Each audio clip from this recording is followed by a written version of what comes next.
Does it feel like WrestleMania, ladies and gentlemen?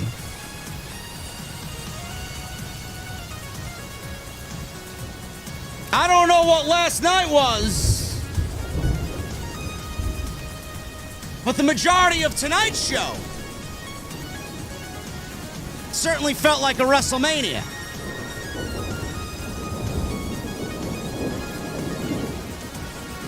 The thing is, when you watch something like this, what are you going to remember the most out of everything? You're going to remember how it ended. WrestleMania 41 Sunday night was an absolutely great show.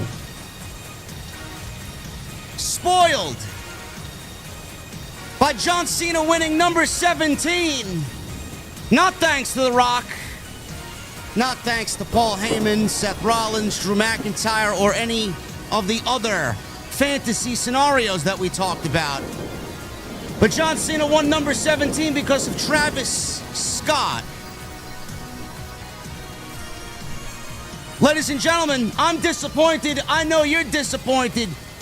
So tonight we're drinking them extra cold. And when I get to the venue on this Sunday night, WrestleMania Night 2, I want to know, what the fuck are you guys drinking? I'll see you over there.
Why has Triple H been so successful?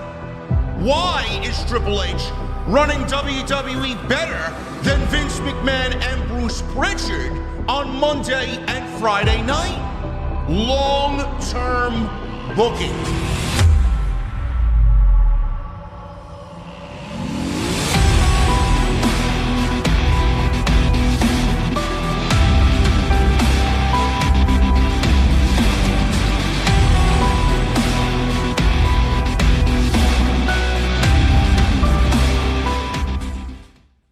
What is going on, guys? Thank you so very much for joining me right here on Off the Script. This is your WrestleMania 41 Sunday Night 2 post show for April 20th, 2025. I am your host, JD from New York. As always, coming to you live from the OTS venue inside my mother's basement.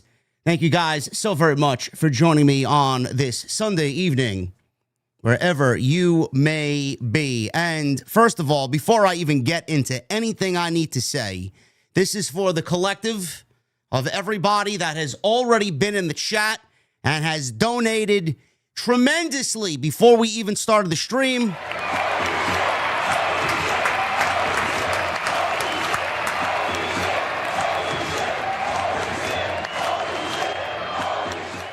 I will get to you guys in just a little bit. I see you. I acknowledge you. And I will get to your messages. Everybody that has donated $100 or more already on this great Sunday night, I will get to you guys in just a little bit.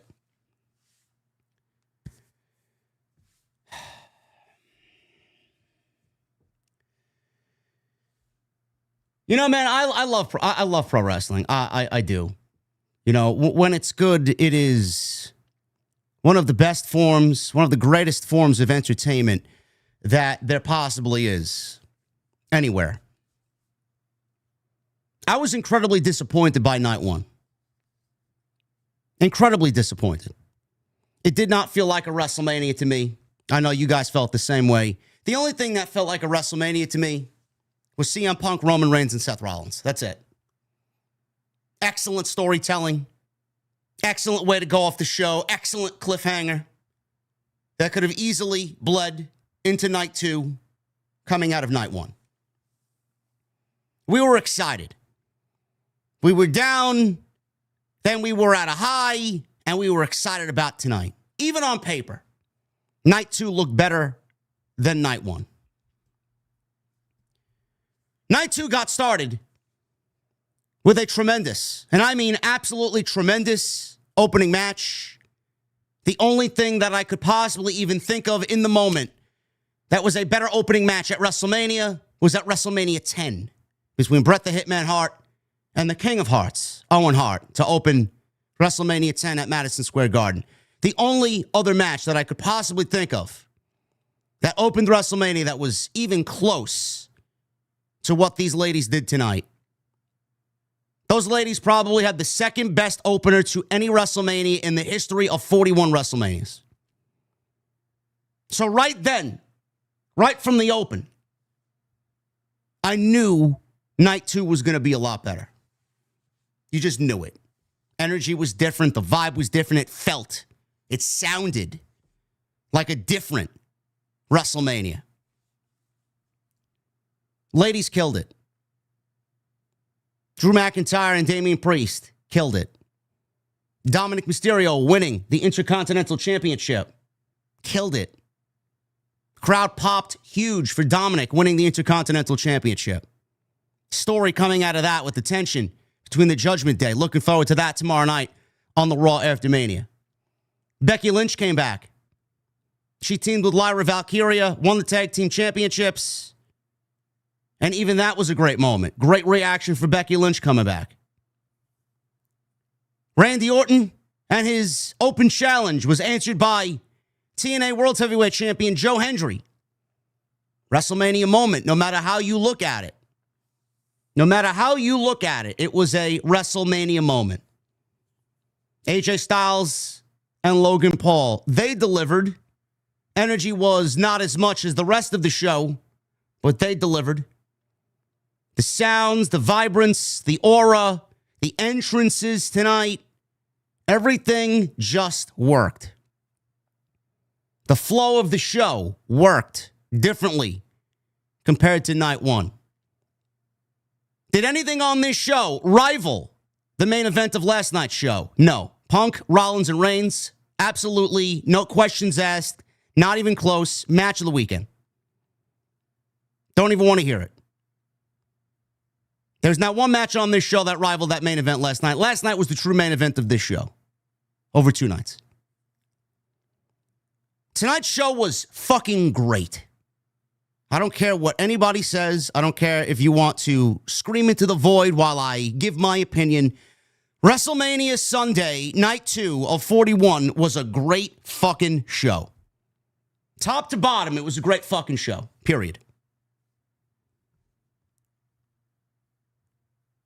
Then we get to the main event. A main event that was built on March 1st in Toronto at the Elimination Chamber. A match that was built from one of the most shocking, if not the most shocking moment in WWE history. In John Cena's final year, he decides to go heel for the first time in 20 years. He sells his soul to The Rock betrays Cody Rhodes, and he challenges Cody Rhodes for the main event for the WWE Championship at WrestleMania 41 this year in Las Vegas. Everybody was excited. I did more views on that video, on that podcast, on that stream live than I have done any other stream, including these two last nights. I've done more live viewers on that one show than I have this year's WrestleMania. So you can tell instantly the impact and the excitement that that moment created for everybody. Legitimately everybody. I had 9,300 people in this live stream on March 1st after John Cena turned heel. I haven't come close to that, and I got the best numbers in the fucking community right now. Haven't come close. I got 6,400 people right now. I'll probably end up with about 75, 8,000 after the WWE post-show media scrum. And still, not even close to what the Elimination Chamber created for everybody. A moment that everybody was super excited about coming on into WrestleMania season. For 2 weeks, WWE did not give us John Cena on television until we got overseas for the WWE European Tour. First week, John Cena versus the fans. Didn't even really say anything to Cody Rhodes or about Cody Rhodes. Week 2, it was more John Cena versus the fans with a little dabble of John Cena versus Cody Rhodes.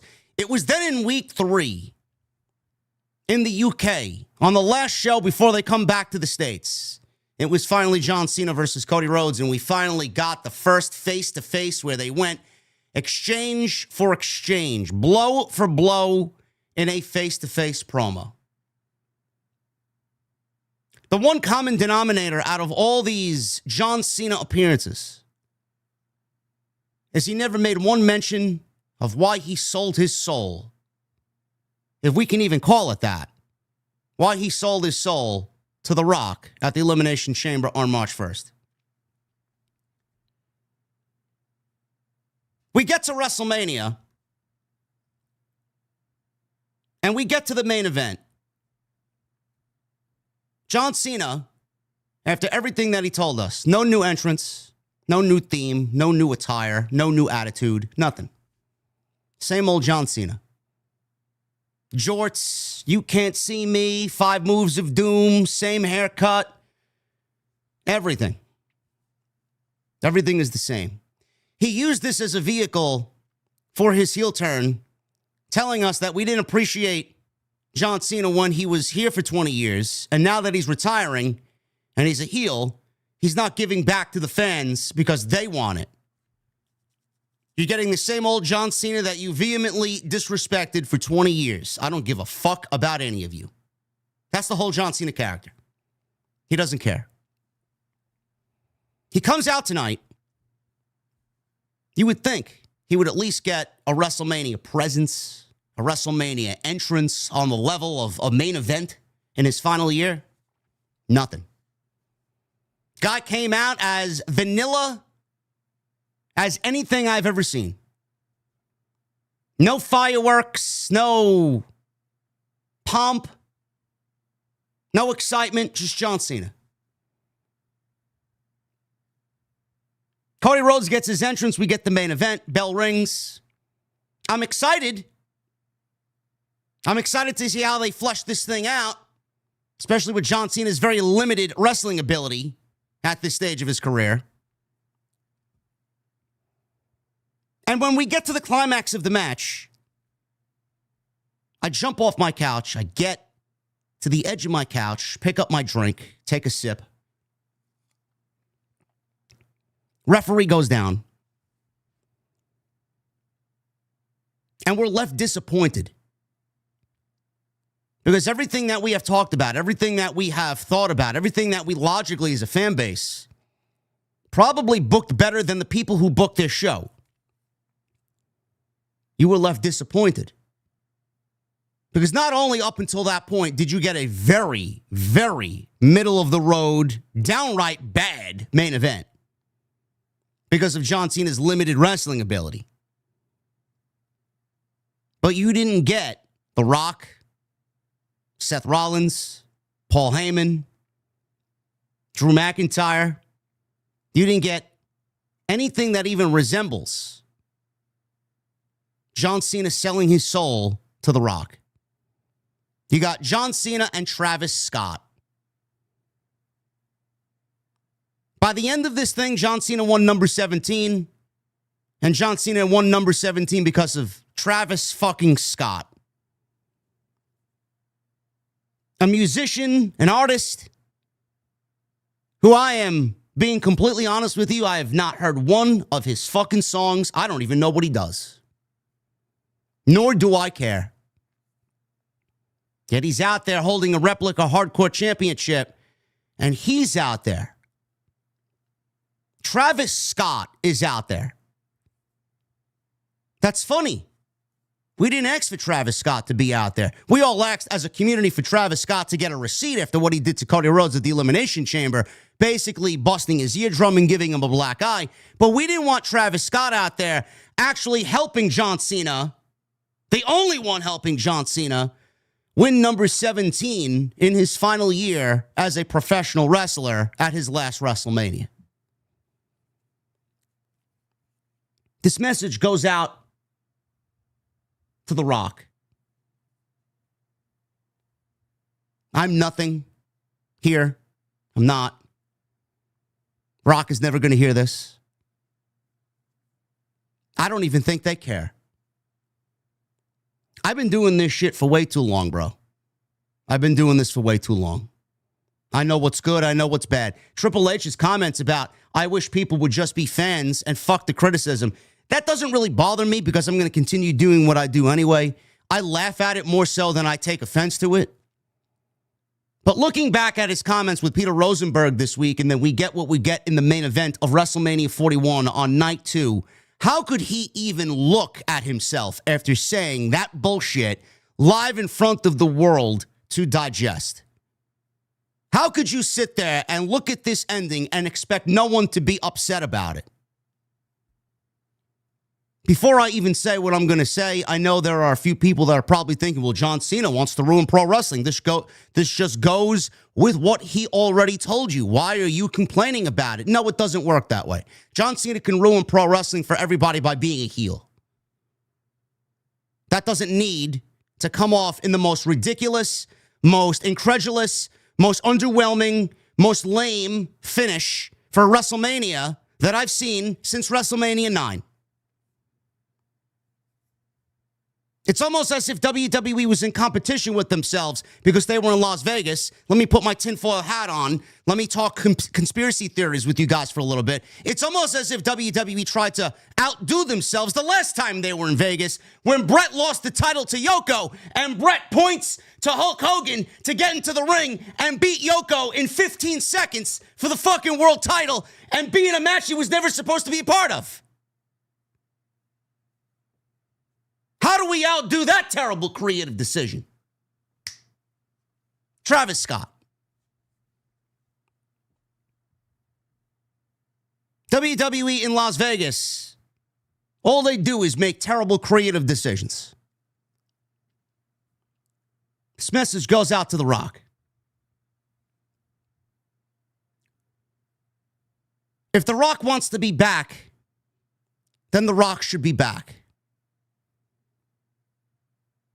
This 1 foot in and disappear for weeks at a time, months at a time, only to come back and then not revisit what he already has started, which we've seen time and time and time and time again. They'll probably get upset about it. They'll probably criticize it. Just enjoy the road The Rock is going to take you on. You got to be patient, be a fan. Fuck this. Fuck that. Fans are supposed to get upset when they are supposed to get something and then they don't.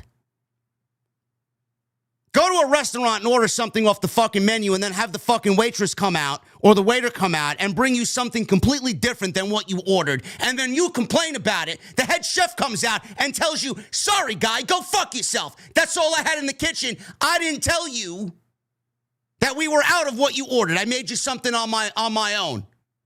But I didn't want this. Fuck you.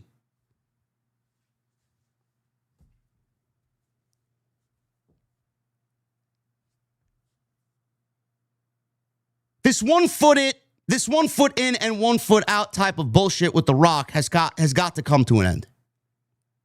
You're either in or you're out. I'm sorry. This haphazard, I may be there, I may not be there, teases, it is actively killing the creative process. And it's actively killing the fans' hope. It's actively destroying the fans' viewing experience, because if this is the best that you got, and this is what you came up with for the fucking main event of WrestleMania, I don't know how anybody's sitting here pleased with the ending of this show. I don't.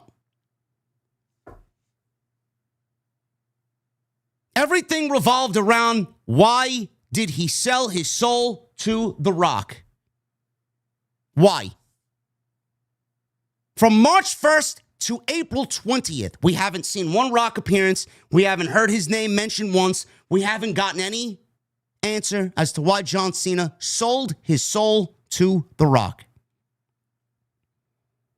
If The Rock is too busy to show up for the biggest show of the year after he already started something in a long, drawn-out story that involves the WWE Champion and the challenger, the number one contender at WrestleMania 41, if he is too fucking busy to show up and continue what he started, I need you to stay the fuck away for good. Seriously. The more you come back and tease the fans and give them breadcrumbs only to stay away and then stay away and then stay away, and the one fucking day, the one fucking moment that everybody is expecting you to be there because you are an integral part of the fucking story, you don't show up, and then the best you give us is Travis fucking Scott.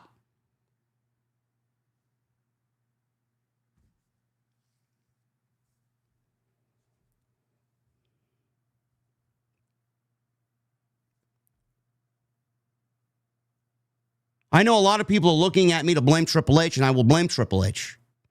He's the guy. He made it very well known that he's very bothered about the criticism of everything that's going on, especially on this road to WrestleMania. He is to blame. He is to blame for everything that you see that you don't like, or everything that you see that doesn't make sense. He's not escaping this scot-free. But I genuinely wonder, because we all know how The Rock is, how much he was supposed to be involved. If he said he was going to be there only to not show up, and then this was the only thing that they could do because of the back and forth, the 1 foot in and the 1 foot out, indecision about where he needs to be, where he wants to be, I wonder how much of it has to do with The Rock supposed to being there and then not being there. There's no fucking way anybody in this company, I refuse to believe that this is the best that they got. I refuse to believe that this is the fucking decision that they made coming out of last night's show. This is what we're going to do. This is the ending of the show. This is what we're going to do for John Cena winning number 17. I refuse to fucking believe the fact that Travis Scott is the best fucking idea you got for this show to go off the air and John Cena winning number 17. You cannot be that fucking terrible at your job. You can't. You cannot be that fucking terrible at your job. And then you'll go on the post show and you'll go interview with someone like Peter Rosenberg, or you'll give a quote to somebody fucking criticizing the fans for them, criticizing your product and your creative, and then you want to know why.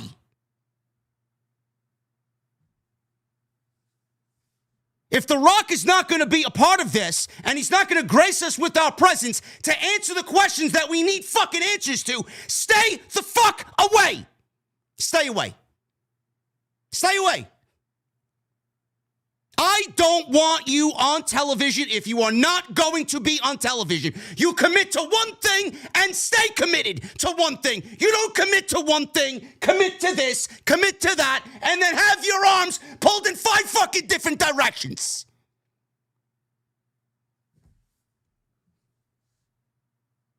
You actively involved yourself in the creative process, and you can't be bothered to fucking give us a payoff.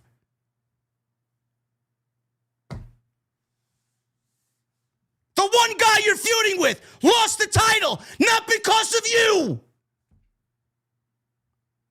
Not because of your master plan. John Cena won number 17 from a fucking rapper who's as big as the fucking bench pole in my room.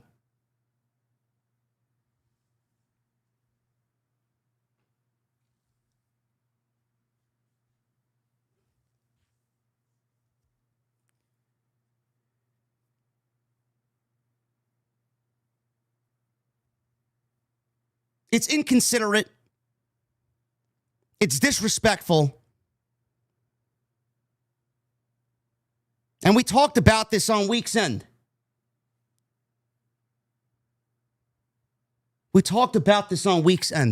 The one thing that people are going to remember when they walk out of that building, 61,000 people. The one thing that they're going to remember is how this show went off the air. Nobody asked for Travis. Nobody even wanted Travis Scott at the Elimination Chamber after what he did to Cody Rhodes. Nobody. Yet he is the focus of why John Cena, it is going to be in the record books. It is going to be in the WWE annals of history. John Cena won number 17, not because of The Rock, who he sold his soul to, or this new mega Hollywood supergroup that was formed to help John Cena lead the WWE in this new evil empire in his final year. No, WWE gave John Cena number 17 because of an assist from Travis fucking Scott.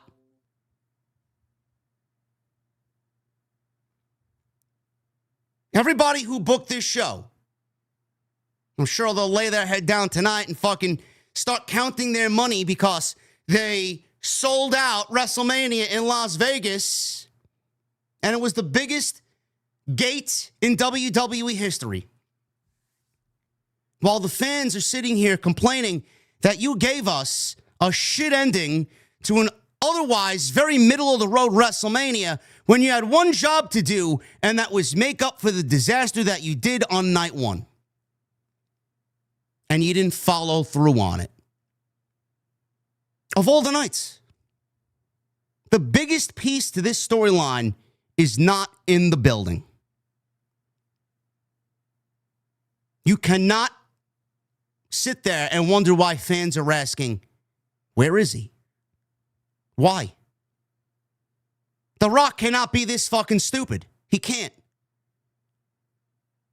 The guy who is a part of multi-million-dollar businesses across the world, he cannot be this fucking stupid.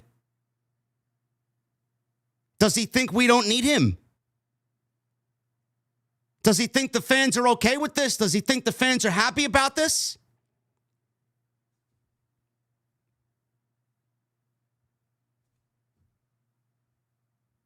I don't really understand.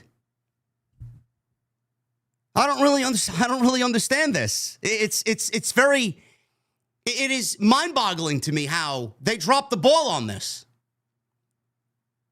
You get one opportunity at John Cena winning number 17, and that's the best you fucking got. That is the lamest way to give the guy the record for the most title reigns in WWE history.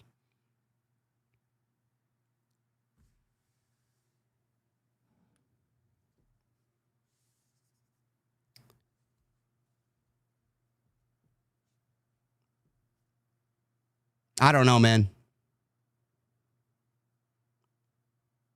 I really don't understand the logic of WWE. They've been very hot and cold. They've been very up and down. They've been very hit or miss.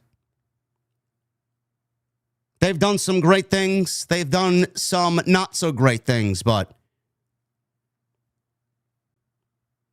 I want to enjoy the road that we're on, and I want to be excited. This shit is only actively driving people to become more and more frustrated. And then you ask for people to be patient and you ask for people to wait. What are we waiting for? What are we waiting for? WrestleMania is supposed to end certain chapters, with new chapters starting on the Raw after WrestleMania. What are you doing going into tomorrow, which is the biggest Monday night show of the entire fucking year? What are you doing tomorrow to really combat the negative reaction now to what you caused here tonight in the main event? Is John Cena going to come out? Are we going to see The Rock tomorrow? Are we going to get any answers as to why he did what he did? Or are we just going to glance over it and move on to the next fucking thing that doesn't make any sense?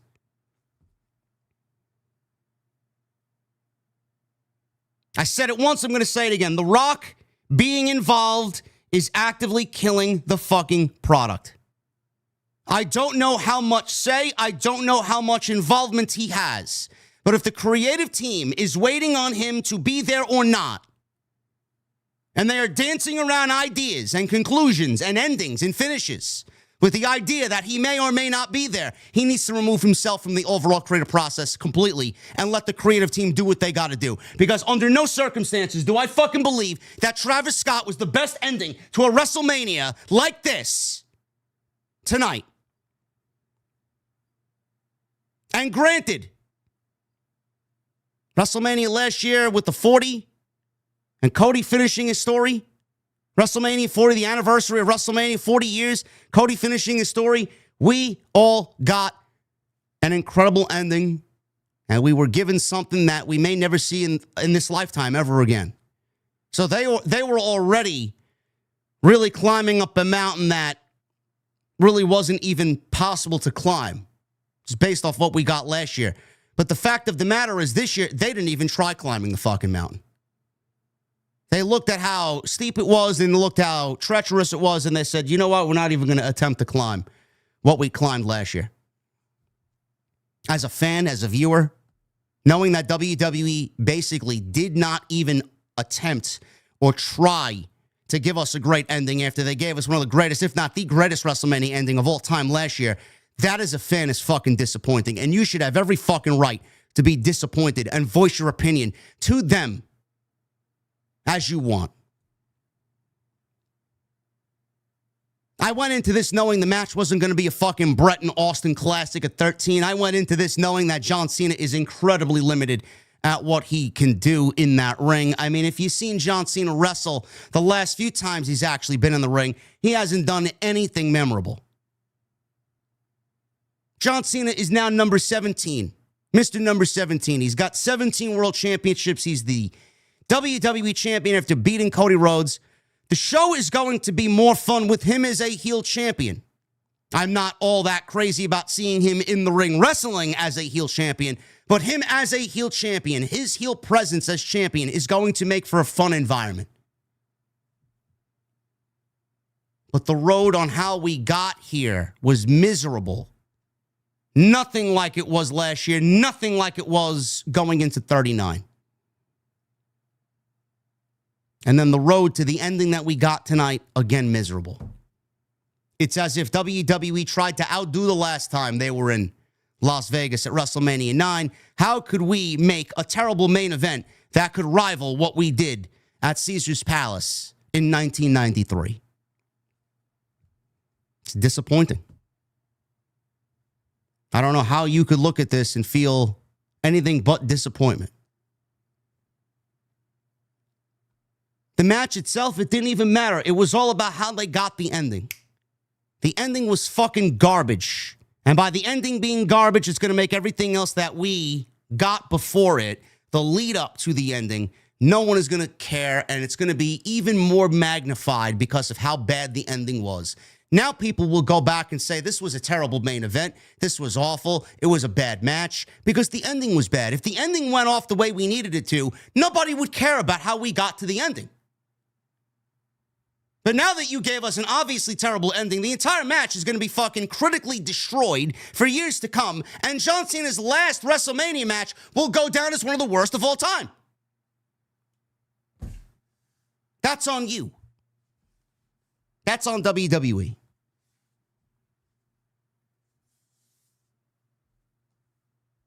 Other than that, I thought this show was tremendous.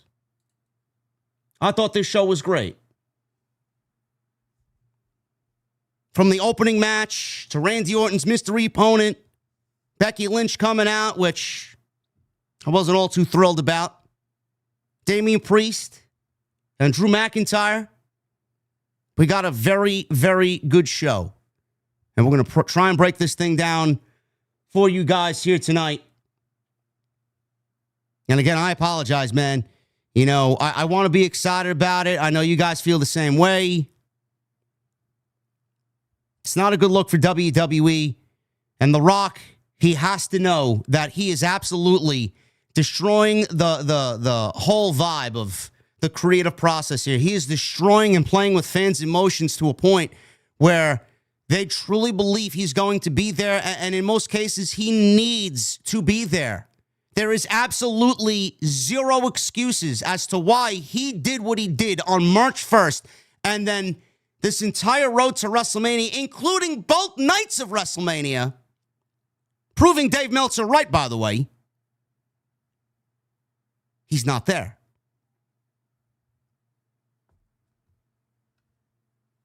WWE, The Rock, and everybody involved in the creation of this ending should be absolutely ashamed of themselves. We're going to get into the breakdown of the show. I thank you guys very much. I won't take too much of your time to shill you with the garbage, but I do want to say thank you guys. We got 8,000 plus in here, and we got easily another 4,000 or so on Twitter. You guys are incredible. So we're looking at over 10,000 people live watching us right now on all YouTube and social media platforms. You guys are awesome. Follow me on social media at JDfromNY206. If you guys have not followed me on X, thank you guys for all the great conversation tonight. And thank you guys for interacting with me. Go follow me there at JDfromNY206. Twitter, Instagram, TikTok, and Cameo. Hit that subscribe button down below. Let's try for 169,000 subscribers tonight, which would be unbelievable if we can hit that number. Thumbs up. Every time you guys hit that thumbs up, you're going to push the stream into the YouTube algorithm. We already got 1,600 going on 1,700 likes. Make sure you guys hit that thumbs up. Let's try for 2,500 likes. Minimum. Should be 3,000. You guys can now obviously hit 3,000 if you guys want to. We're already halfway there. So make sure you guys go and do that for me. Super chats are open. Continue to get them on in. I love the energy so far. We're going to go over a couple of the $100 bombs that we have already had come into tonight's stream. Tonight's show is sponsored by Blue Chew. BlueChew.com, code JD at checkout. Make sure you guys go get your free sample on me. So make sure you guys go do that. All you got to do is pay the $5 shipping and handling. We got some new merchandise. If you guys want your new JD from NY hoodies, t-shirts, we got some WrestleMania stuff for the season with more to come. Make sure you guys go and check that stuff out. Link is down in the description of this very video if you guys want to go check out the merch. Some great stuff, man. This is probably the best feeling hoodie that I have ever purchased myself. This is fucking awesome. And if you guys want some great merch, please go and do that for me. Link is down in the description. Appreciate you guys very much. We got some new merch coming soon. I'm going to try and get some stuff out there for you guys for the spring and summer months. So make sure you guys go represent the podcast with some new merch. Go check out WrestleMania's Night 1 post show. WrestleMania 41 Night 1. That is on the channel right now. We're over 70,000 views. Thank you for all the support there.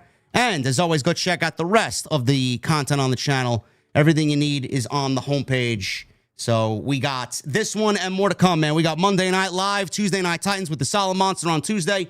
And Wednesday we'll be live for AEW Dynamite. Jesse and I on the Dynamite post show.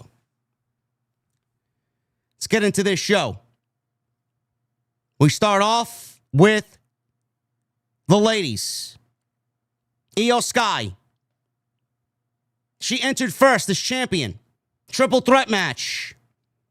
IYO defends against Bianca and Rhea Ripley. Women's world title triple threat match. Now, IYO entered first. And Belair entered second. Her entrance included a few young girls skipping with long braids, and they were jumping rope. I believe one of them was her stepdaughter. She was out there. They hugged each other before Bianca made her way to the ring. Belair was booed when her music actually came on at Allegiant Stadium. They tried to cover it up. They definitely tried to cover it up. I don't know if they are doing anything about the Bianca heel reactions, or the boos, I should say. It's not really heel turn yet. I wonder if WWE is actually going to venture into the heel turn with Bianca Belair, but Michael Cole tried to get ahead of it, and he mentioned that due to her involvement as a special guest referee in the title match, that's why she is being booed. I don't think that's the reason, Michael Cole. I think the reason is everybody loves Rhea Ripley. And everybody's really starting to love IYO SKY. Ripley came out last. She got the biggest reaction of all. I believe Rhea Ripley, the way she came out tonight, I don't know if I think I had it written in my phone. She came out looking very, very eerie. I don't know what she was dressed as, but she came out, I believe it was the Batman Who Laughs. Was that her inspiration for her ring attire tonight? She looked really super cool out there, man. I thought what she wore to the ring was really fucking cool. So, any DC Marvel fanatics out there, let me know if that was the inspiration for Rhea Ripley's ring attire tonight and her mask that she wore to the ring. So we'll see what Batman Who Left. Scott Novak, yes. There you go. There you go. See, man, I had to do my research. How to do my research. Last night, Jey Uso won the World Heavyweight Championship from Gunther. Not going to sit here and tell you it was not a great moment. It was a great moment. But the match itself really didn't do anything to really jumpstart the excitement. The match, I'm talking about the match itself. Didn't really do anything to jumpstart the show and get the crowd really fucking excited. It did to a point, but nothing like this. I know a lot of people were upset that Rhea Ripley and Bianca wasn't the match, or IYO versus Rhea wasn't the match, or IYO versus Bianca. Any which combination of these women would have fucking killed it. And I know a lot of people, including me and a lot of other content creators, a lot of other podcasters in the community, we were very vocal about the over-reliance of multi-person matches on WrestleMania. Tag team match with the New Day and the War Raiders didn't need to be there. Women's Tag Team Championships didn't need to be there. Triple threat match in the main event last night. No matter how you look at it, Punk and Rollins, Punk and Reigns, no matter which combination you put out there, it's a triple threat match. Then we got this one. We got the ladies. Then we got the Fatal 4-Way. A lot of multi-person matches on this show. A lot of people were like, well, where are the one-on-one matches? Why isn't there a reliance on one-on-one matches? It's most preferred. Stories are better that way. They tried to make sense of this. I'm not saying it was the greatest storyline going into WrestleMania, but I didn't mind it. I didn't mind it at all. Each one of these women certainly had a right at the World Championship. How we got there was a little convoluted, a little silly, but the end result led us to tonight, and the end result was probably the second best match all WrestleMania weekend. This was by far the match of the night. This was the second best match of the entire WrestleMania weekend, and I would go as far as to say that this, if you chose this match as the greatest open to a WrestleMania ever, I'm not going to sit here and argue with you. Is it the greatest open in my opinion? No, that's reserved and only reserved for Bret Hart and Owen Hart at WrestleMania 10. It's probably in my era, and you guys may have not been around at that time. You might not understand the history and the historical importance of that match. You might not have been around to watch that when I was around live. So I get it. You're excused if that is you and you fall into that category. But that's my number one. This is number two. This was tremendous. This was absolutely fucking tremendous. I would even go as far as to say this is the best women's match all year in any promotion. And yes, it's better than Mercedes and Athena, because I know you're watching. Give me a break. Best women's match in pro wrestling all year in the United States up until this point. Easy. Unbelievable match between these three women. had IYO SKY predicted to win this. I had IYO SKY predicted to win this, as I did not think Bianca was going to win this, as I do think that she will remain on SmackDown, and I do think that she will continue to be involved in Jade Cargill and Naomi. Rhea Ripley, not her time to win that championship back. She'll probably continue to chase it, as Rhea and IYO are on the same brand. But what they produced here, 15 minutes, open of the show, best match of the night, and this was one of the best women's matches of the entire year, if not the best women's match of the entire year. This was better than Mariah May and Toni Storm. This was better than Mariah May and Toni Storm. Bite me.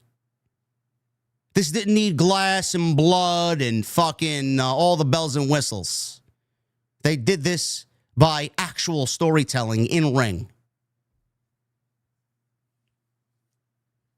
Sky took the fight to her opponents. She was drop kicked out of the ring by Rhea Ripley. That led to an exchange between Rhea Ripley and Bianca Belair, which Belair got the better of. IYO SKY got back in and knocked both Bianca and Rhea down with a big move off the top rope, and then followed with a double drop kick. Belair gave IYO 3 consecutive vertical suplex, including a delayed suplex at the end where she was doing some marching shtick with IYO up in the air. Fans obviously loved every bit of that. Rhea Ripley gave Sky a razor's edge right into Bianca, and that was good enough for a 2 count. Rhea Ripley put IYO in the prism lock. Belair tried to catch Ripley in a KOD, but they wound up planting each other with facebusters. All 3 women brought each other down with a triple suplex off the top rope just several moments later.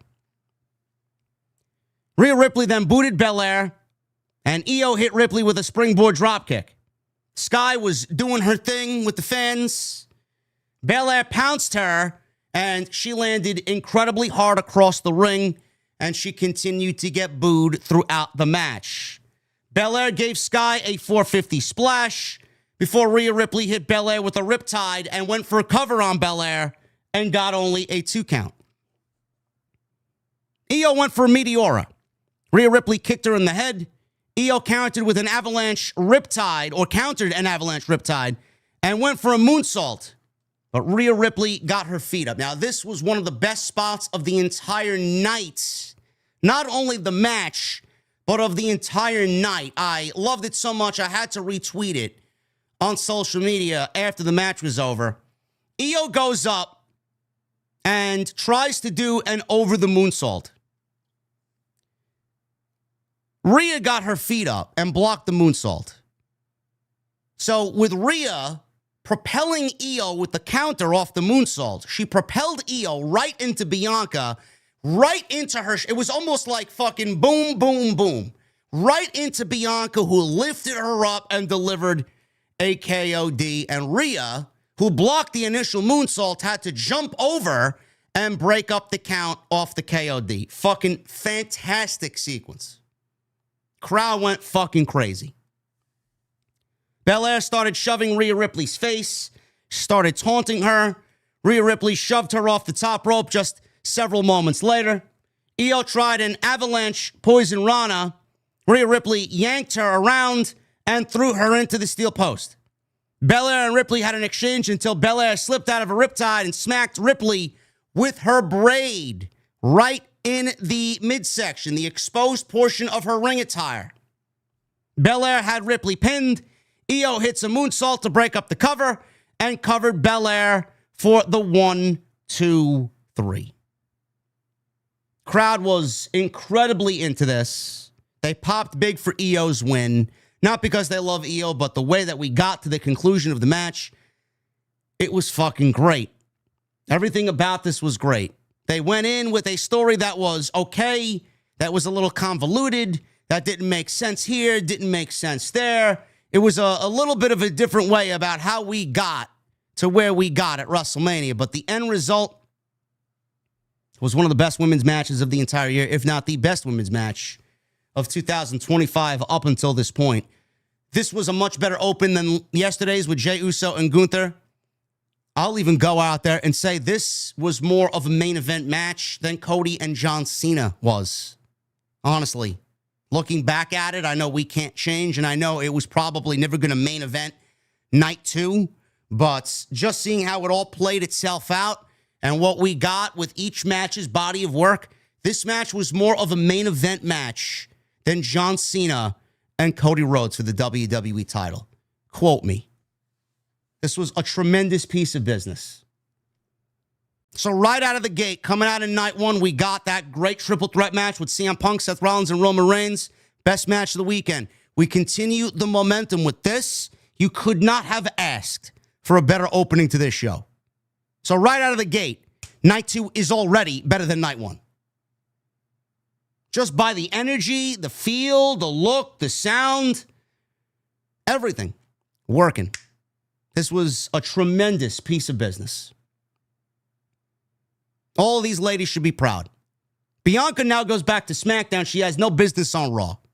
We're not done with Rhea and Bianca. I could see this being revisited next year. This is still one of the biggest matches that WWE has at their fingertips in that women's division, which has not been done with both ladies at this stage of their careers. So that is still coming. WWE is rumored to be having Evolution Part 2 coming up this July. WWE may do something with them there.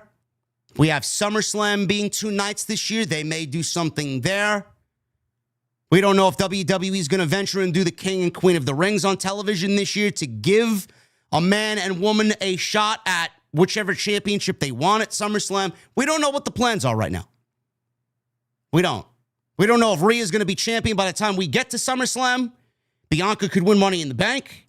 We could get that main event match via Money in the Bank this year. Again, we don't know. But right now, Bianca is going to SmackDown.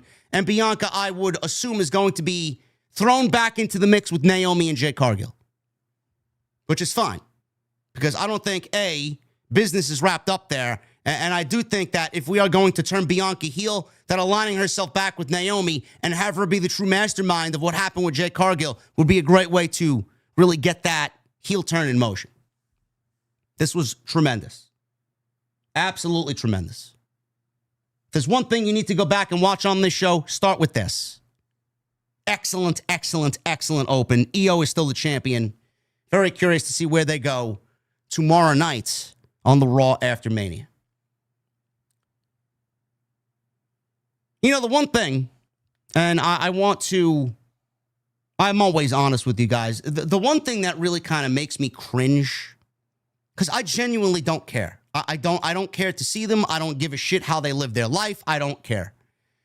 WWE had every opportunity tonight when a match ended. The first thing that they did was showed a round of celebrities sitting front row. It's like they ushered one group out and then ushered another group in.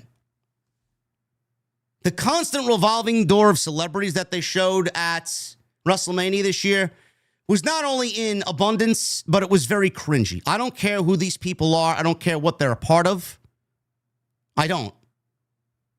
There are legitimate people who paid in excess $20,000 to $25,000 to sit front row, and these people were given hand-me-outs to sit in the front row so that WWE could fucking plaster their face all over television. Fuck that. I don't care. You want to fucking put the camera on somebody? Put the camera on the fucking fans that spent near a fucking a year's worth of paycheck to sit at WrestleMania for this mid-level garbage that you gave us this weekend. Flavor Flav, who I honestly didn't even think was still with us. He was showing at the show tonight, front row. And Rich the Kid, whoever the fuck that was, don't care. We go from one great match to another great match. Drew McIntyre and Damian Priest. This was a Sin City street fight. Now, I know a lot of people.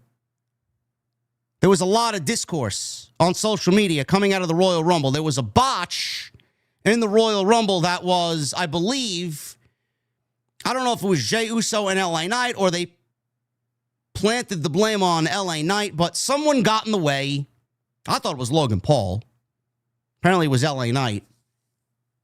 he got in the way of a sequence that was supposed to have Damian Priest eliminate Drew McIntyre, and Drew McIntyre got upset, not only for the fact that he was eliminated, but it was just kind of glossed over. People just glanced over it as nothing really that important. That supposedly from February was going to be the direction for Damian Priest and Drew McIntyre going into WrestleMania. Now, when people found it out, when the news broke that weekend, people were disappointed at the plans for Drew McIntyre and Damian Priest. Because before that, we got Drew McIntyre wrestling the Bloodline and Drew McIntyre setting his sights on Roman Reigns. And I'm like, that would be a great match. Roman Reigns and Drew McIntyre, WrestleMania, him going after the Bloodline. I think that would be fantastic. WWE, the very next Friday night, they played off whatever they did at the Royal Rumble with LA Knight, and they kind of made light of it with both of those guys in the ring. And then they moved Drew McIntyre on to Damian Priest as everything kind of came to a head inside the Elimination Chamber. Even when we definitely got some concrete visual that this was happening, I still wasn't all that excited about it because dating back to last year, sure, Drew McIntyre, Damian Priest, they got a little bit of a history from WrestleMania going on into the situation at Clash of the Castle with CM Punk and him showing up as a referee and screwing Drew McIntyre. There were moments where they did have history together, and then they moved Drew McIntyre on to CM Punk. And then for the rest of the year last year, they didn't really do anything until they revisited each other in the Royal Rumble and then inside the chamber. They officially moved McIntyre and Damian Priest over to SmackDown because, I mean, there wasn't really anything left for them to do on Raw. McIntyre finished his feud with Punk. Damian Priest was no longer part of the Judgment Day. He needs to stand on his own. And moving over to SmackDown, they didn't really have any great plans for either one of them.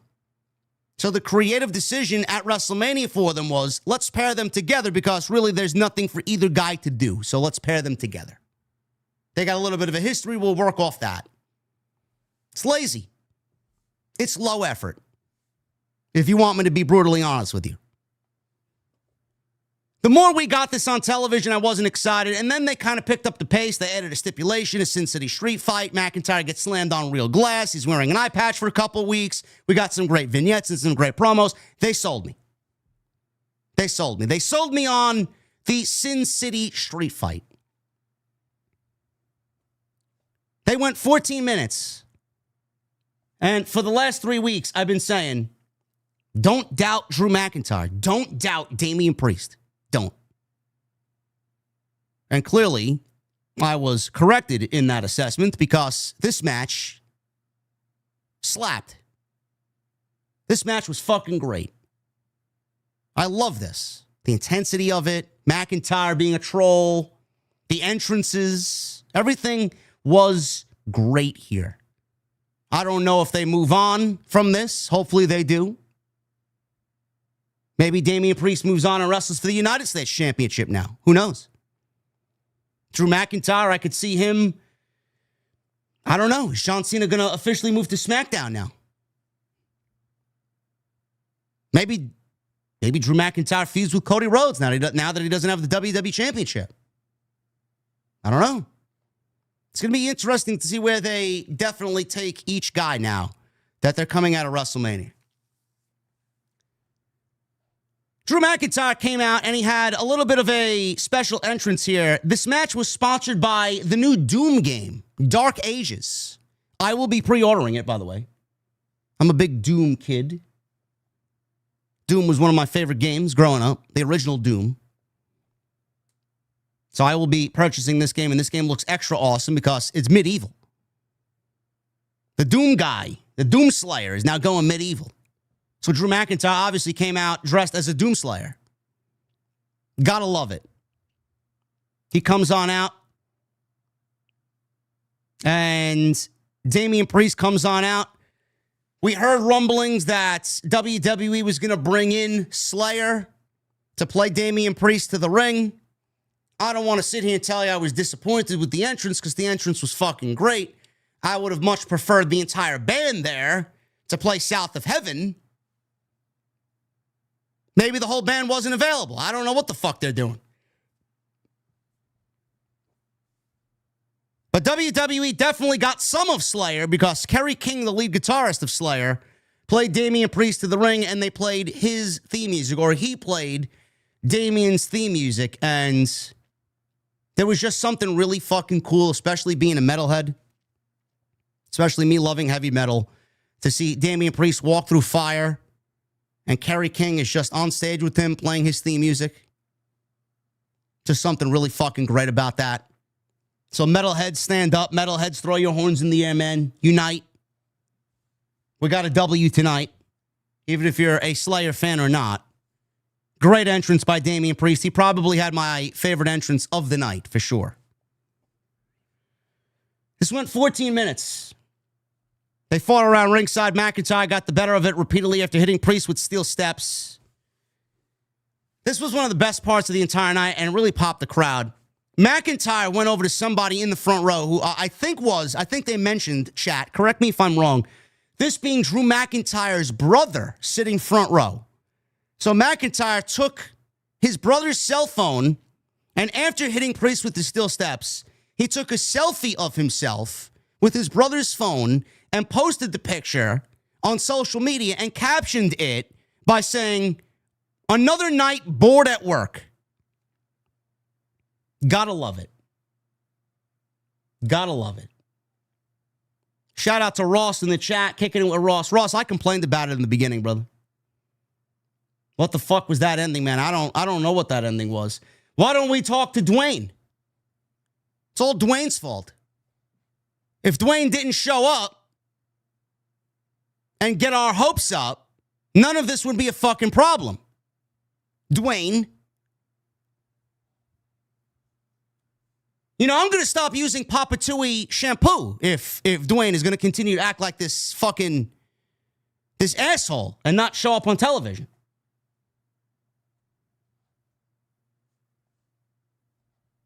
He took his brother's cell phone and started taking a picture with his cell phone. Trolled Damian Priest on social media. McIntyre cut off Priest's comeback attempt and hit a big flip dive over the top rope, man. It is so incredible to see Drew McIntyre, who's 275 pounds, do a flip dive over the top rope. McIntyre went for a Claymore, but Priest chucked a chair at McIntyre's face and, like Doomslayer, legitimately deflected it and hit a Claymore. Fucking crazy.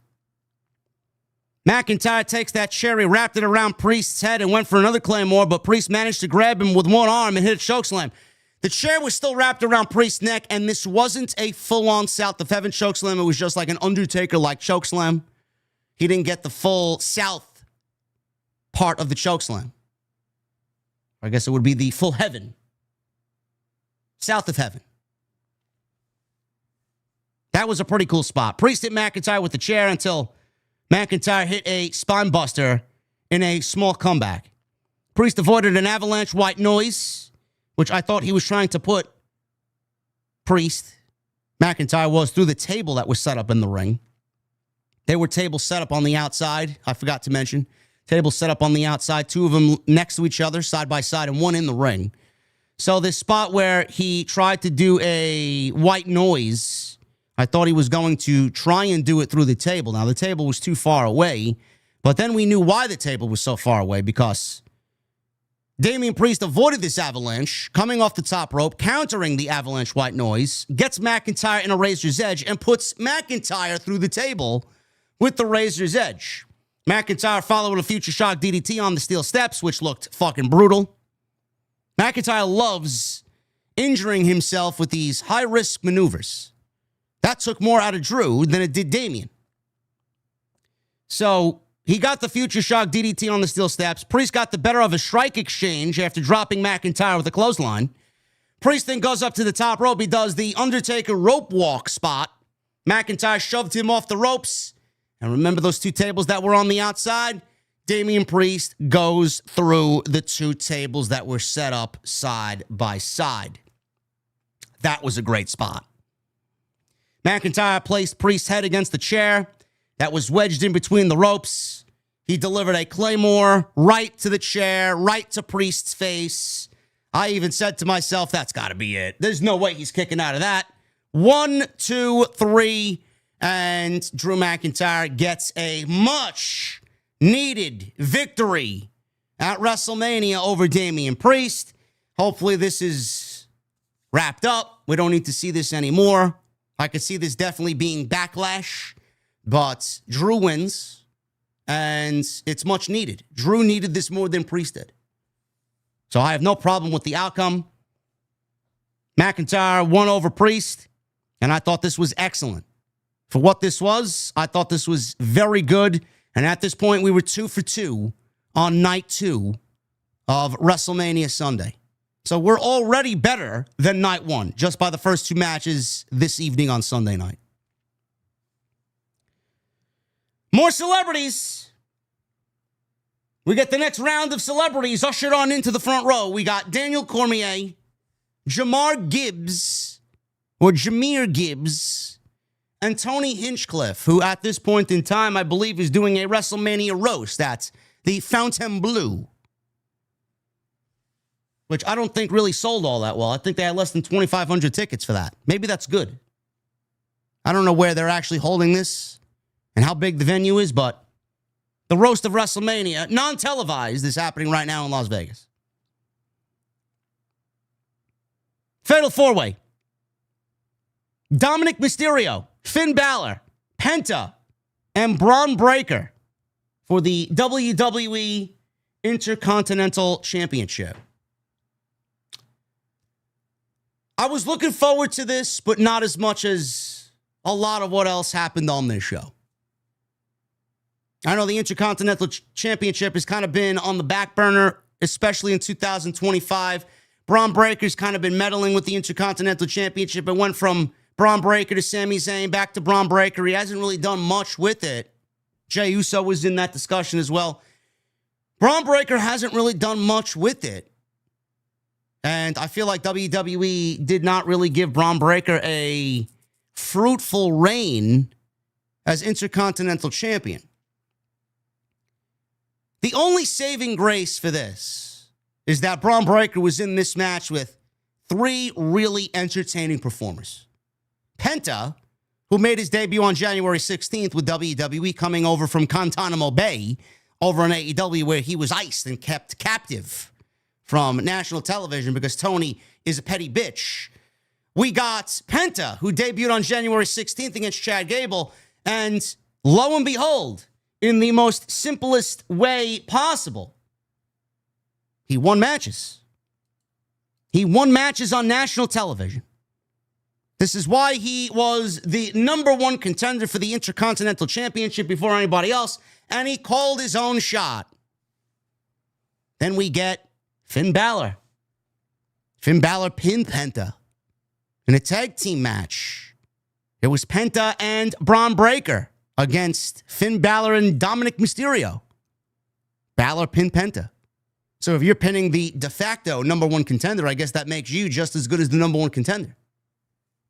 And then Dominik. Dominik is the mastermind here, working in the shadows with Liv Morgan, really leading the Judgment Day, while Balor thinks he's leading the Judgment Day, but he's really not because it's Dominik and Liv Morgan. He's in that discussion as well. He wanted a new member of the Judgment Day, which we didn't get tonight. I'm hoping we do at some point.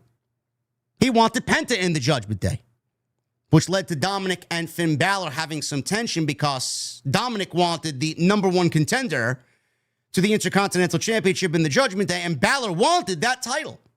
How are you going to invite the #1 contender, Penta, who I'm chasing? How are you going to want him in the Judgment Day? There's a lot of avenues that WWE had gone down to get this built. But the one thing that I said in the lead-up is the tension between Balor and Dominik is something that I would really like to see play out further, especially on the road to WrestleMania. They didn't really enhance that going into this match. We did get Balor and Dominik coming to a blow in this thing. They were fighting each other. Balor was very pissed off at Dominik because Dominik tried to take a cheap shot at Balor and tried to win the championship off of Finn Balor. So I'm hoping that when we get to Monday Night Raw, we get a little bit more of that tension. And Balor's days in the Judgment Day are coming to an end. This match only went 10 minutes, but man, did this serve a couple of WrestleMania moments in 10 minutes. So by all accounts there, just by that, this gets a thumbs up. 10 minutes, could have went a little bit longer. But like I said, this did serve up two great WrestleMania moments. Now, Dom and Balor threw Bron Breakker out of the ring early. Penta wiped them out with a dive. Bron Breakker knocked over Penta with a leaping tackle on the outside. Bron Breakker slammed Penta, which gave Balor a military press slam and speared Dominik. Balor sees this as Breakker is going for a cover and broke up the cover, did Finn. Balor then gave Bron a sling blade before Penta gave Balor a sling blade of his own. Penta used a drop toe hold to drop Balor face first into Dominik's crotch. Penta then snapped Balor's arm with his sacrifice arm bend and then set up for his finish. He tried to go for the Penta driver, but Bron Breakker hit them with a double German suplex. Penta avoided a spear and went shoulder first into the ring post. Dominik hit Penta with a slingshot senton before kicking Bron out of the ring. Dom hit Penta with consecutive suplexes. Penta avoided a third, but Balor joined in and helped Dom hit another. They tried to give Bron a double suplex, but he gave them a double suplex instead. Then all of a sudden, Carlito appeared at ringside. There's no DQ here. So Carlito's out there to hopefully see one of his boys win the Intercontinental Championship. Bron handed out overhead suplexes and then gave Balor a Frankensteiner for two. So overhead suplexes to Dominik and Penta, Frankensteiner for two. Everyone traded big moves until Dominik noticed Balor was near the ropes. Balor did not see Dominik behind him. Dominik drop-kicked Balor in the back, and Dominik sent Balor into the middle rope. He went for the 619. Finn Balor knew exactly who it was because he countered the 619 and blocked the 619 attempt. He got so pissed at Dominik, he started putting the boots to Dominik in a very angry fashion. Penta then takes Balor away from this and hits Balor with the Penta driver. Bron Breakker sees this, he breaks up the cover.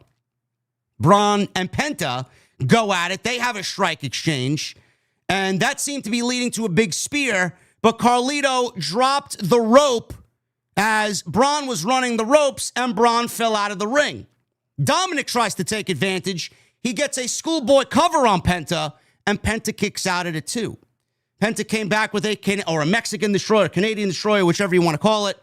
Mexican destroyer in this case seemed to have the match won, but Carlito yanked Penta out of the ring.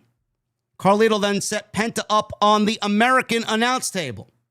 The American announce table and the Spanish announce table were both out there again. They just traded positions.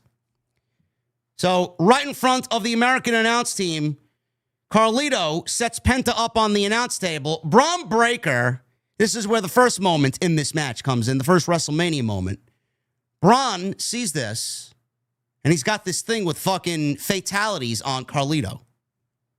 He just never learns his lesson. He got spear. I think his soul is still flying somewhere in the ether after that first spear. They tried it again, and Carlito luckily ran away. And tonight, there was just no escaping. This was a great fucking spot. This was definitely one of the best spots of the night. Bron Breakker jumps on the Spanish announce table, sees Carlito on the American announce table, and there's this pretty decent-sized gap between both tables. So whatever Carlito was planning to do to Penta through the American announce table, Bron said, no, we're not going to let that happen. Bron runs from the Spanish announce table, runs on the top of the Spanish announce table, jumps the gap, spears Carlito down into the American announce table, and breaks the American announce table in a WrestleMania moment of the weekend. Crowd goes absolutely fucking ballistic. Holy shit. Pat McAfee's going fucking crazy. This was a great spot. Definitely one of the best spots of the entire night. Bron ends up spearing Penta. Dominik hits Bron with a 619. He went for a frog splash, but Balor crotched him on the top rope. The crowd booed. The crowd is heavily invested in Dominik Mysterio. Balor hits Bron with a sling blade, a drop kick. He goes up top. He hits the coup de grace. He's about to win the title. Finn Balor's about to win the title. Dominik breaks up the cover. Frog splashes Finn Balor to break up the cover. He then goes to pin Balor.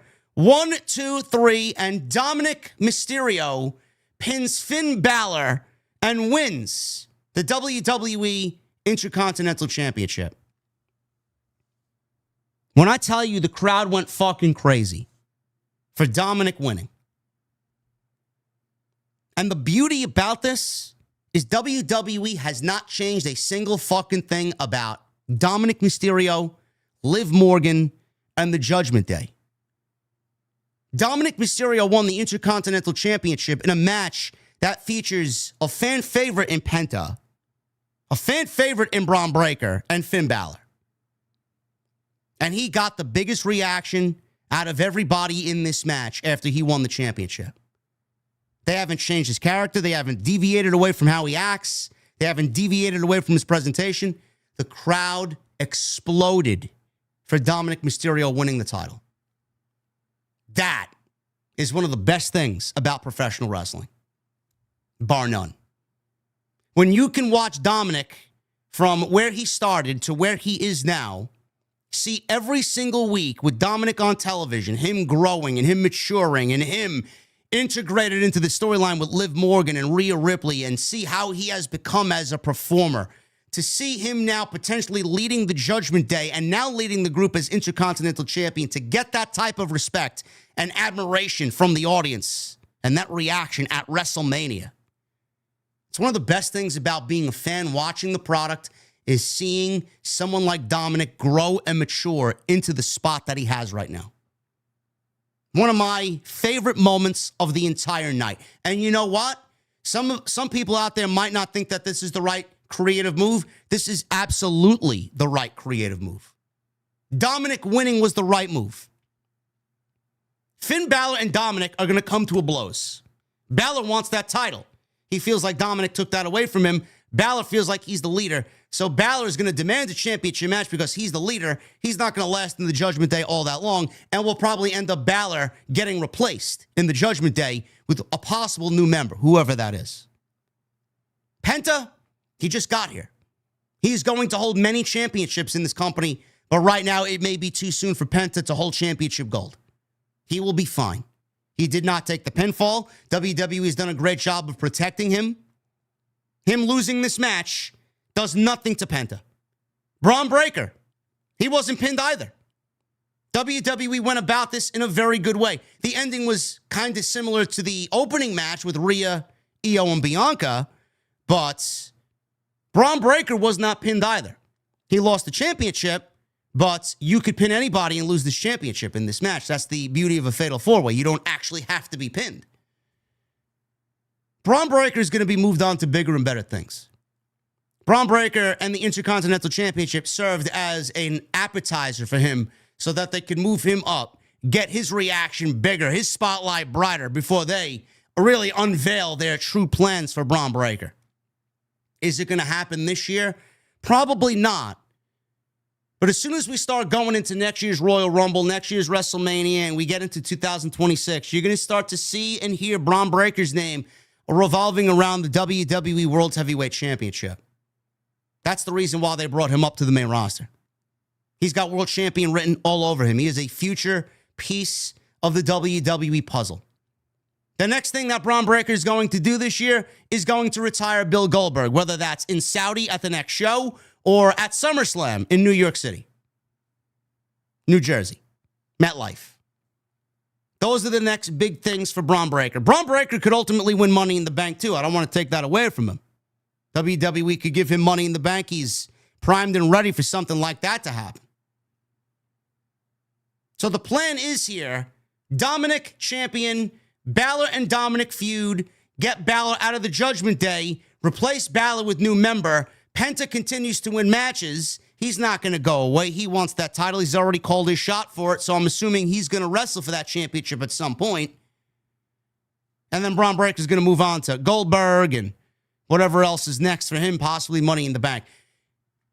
We don't really even know if Dominik is a babyface. This WrestleMania crowd, it's the smartest marks in the entire world coming together to sit 60,000 deep to watch WrestleMania for 2 nights. They enjoy Dominik's work. They may enjoy his work tonight, and then he may get vehemently booed tomorrow on Monday Night Raw. Who the fuck knows? Or the week after on Monday Night Raw. Who knows? Maybe it was just an isolated incident this weekend where everybody just wanted Dominik to win and he won it. But no matter what the fans thought, it was still the right creative move. Dominik is the new Intercontinental Champion. This was great. 2 great moments. Bron Breakker spearing Carlito through the table, and Dominik in the reaction he got by winning the title. Really good stuff here. It only went 10 minutes, but the 2 moments that it served up, it was well worth the 10 minutes. We got more celebrities. They showed Colby Covington, who was booed. They shown Dean Norris, who I think is a great actor, and Metro Boomin. WWE loves their celebrities. We got to show as many celebrities because it's WrestleMania. So we were 3 for 3, folks. Up until this point, we were 3 for 3, and we're on our way. We have already blown past night 1. We have already decided at this point in the show that this was already better than night 1. Am I right? Up until this point, were you guys thinking the same way? I know I was. That is a good question. Adam JD519. Anybody in the chat know where Monday Night Raw is going to be tomorrow night? Because WWE was showing their schedule for the week. I thought that they were in Vegas. I thought they were going to be at the T-Mobile Arena. They didn't really mention Raw being in Las Vegas. I would assume it's in Vegas. So where exactly is Monday Night Raw tomorrow? I would assume they were in Vegas. So anybody in the chat, fill me in on where Monday Night Raw is going to be tomorrow. Vegas. They are in Vegas. Okay. T-Mobile. I figured it was T-Mobile. Figured it would be T-Mobile. So yeah, they'll be in Vegas tomorrow. It's usually the case. So we're 3 for 3 at this point. We go from the Intercontinental Championship to Randy Orton. Randy Orton and a mystery opponent. I know a lot has been made about Randy Orton and who he would wrestle. Randy Orton was supposed to wrestle Kevin Owens.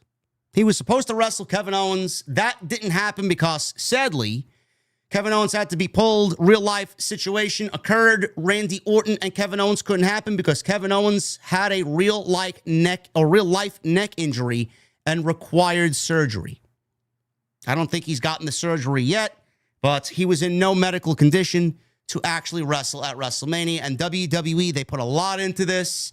They put a lot into Kevin Owens going after Cody and attacking Randy Orton. So much so that they left Randy Orton off television for nearly 4 months to sell this injury. Kevin Owens comes back. Randy Orton comes back. And they couldn't do the match.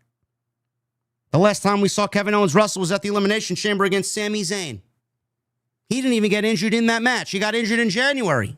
And he worked the match with Sami in Toronto, hurt. Goes to show you the level of character that Kevin Owens is.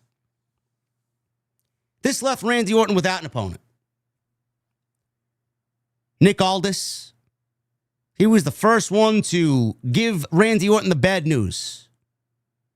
Unfortunately, Randy, you don't have a WrestleMania match scheduled in Las Vegas. Randy Orton. He gave an RKO to Nick Aldis. The last time we saw Randy Orton give an RKO to Nick Aldis, I believe it had something to do with the bloodline. It's about 2 years ago. He paid a $50,000 fine plus an extra $50,000. He paid Nick Aldis $100,000 for one RKO. Nick Aldis looked at him and said, your fine's only $50,000. Why are you giving me another $50,000? Randy Orton said, I'm paying you double for the next time you have an RKO coming to you because you know that you will. And they delivered on that promise because he delivered an RKO a couple weeks ago. That got people talking. Is Nick Aldis going to put the suit in the locker and put on his wrestling gear and get in the ring with Randy Orton at WrestleMania? That could have been something. I don't know if they want that for Nick Aldis. I feel like Nick Aldis deserves a little bit better than that if he's going to come out and wrestle again as a full-time performer, which I do suspect he will do because he's only 37 years old and in no way he is retired. Then we got the tease that it could be Solo Sikoa. And I know everybody uttered the same feeling, a sigh of absolute fucking misery when Solo's music hit a couple of weeks ago on SmackDown. Anybody but Solo. Thank God it did not end up being Solo Sikoa. That would have been awful. It would have been somebody for Randy to beat, but we didn't need another Randy versus Solo match, as I feel like we've seen that at least a dozen fucking times already. Then we get to the speculation of maybe it's a returning Aleister Black, who we'll see on Friday. He'll be making his return to the company on Friday as they teased 425-25 on this past week's go-home show of Friday Night SmackDown. It's going to be exciting. Another name rumored was Rusev. Big E basically confirmed that Rusev was back with the company this weekend on one of the WWE Countdown shows. But why would you introduce Rusev to a WrestleMania crowd? Sure, it would be a great pop. Why would you introduce him in this scenario knowing that he had to lose his return match to Randy Orton? That's not the way you would bring Rusev back. That's not what I call proper creative.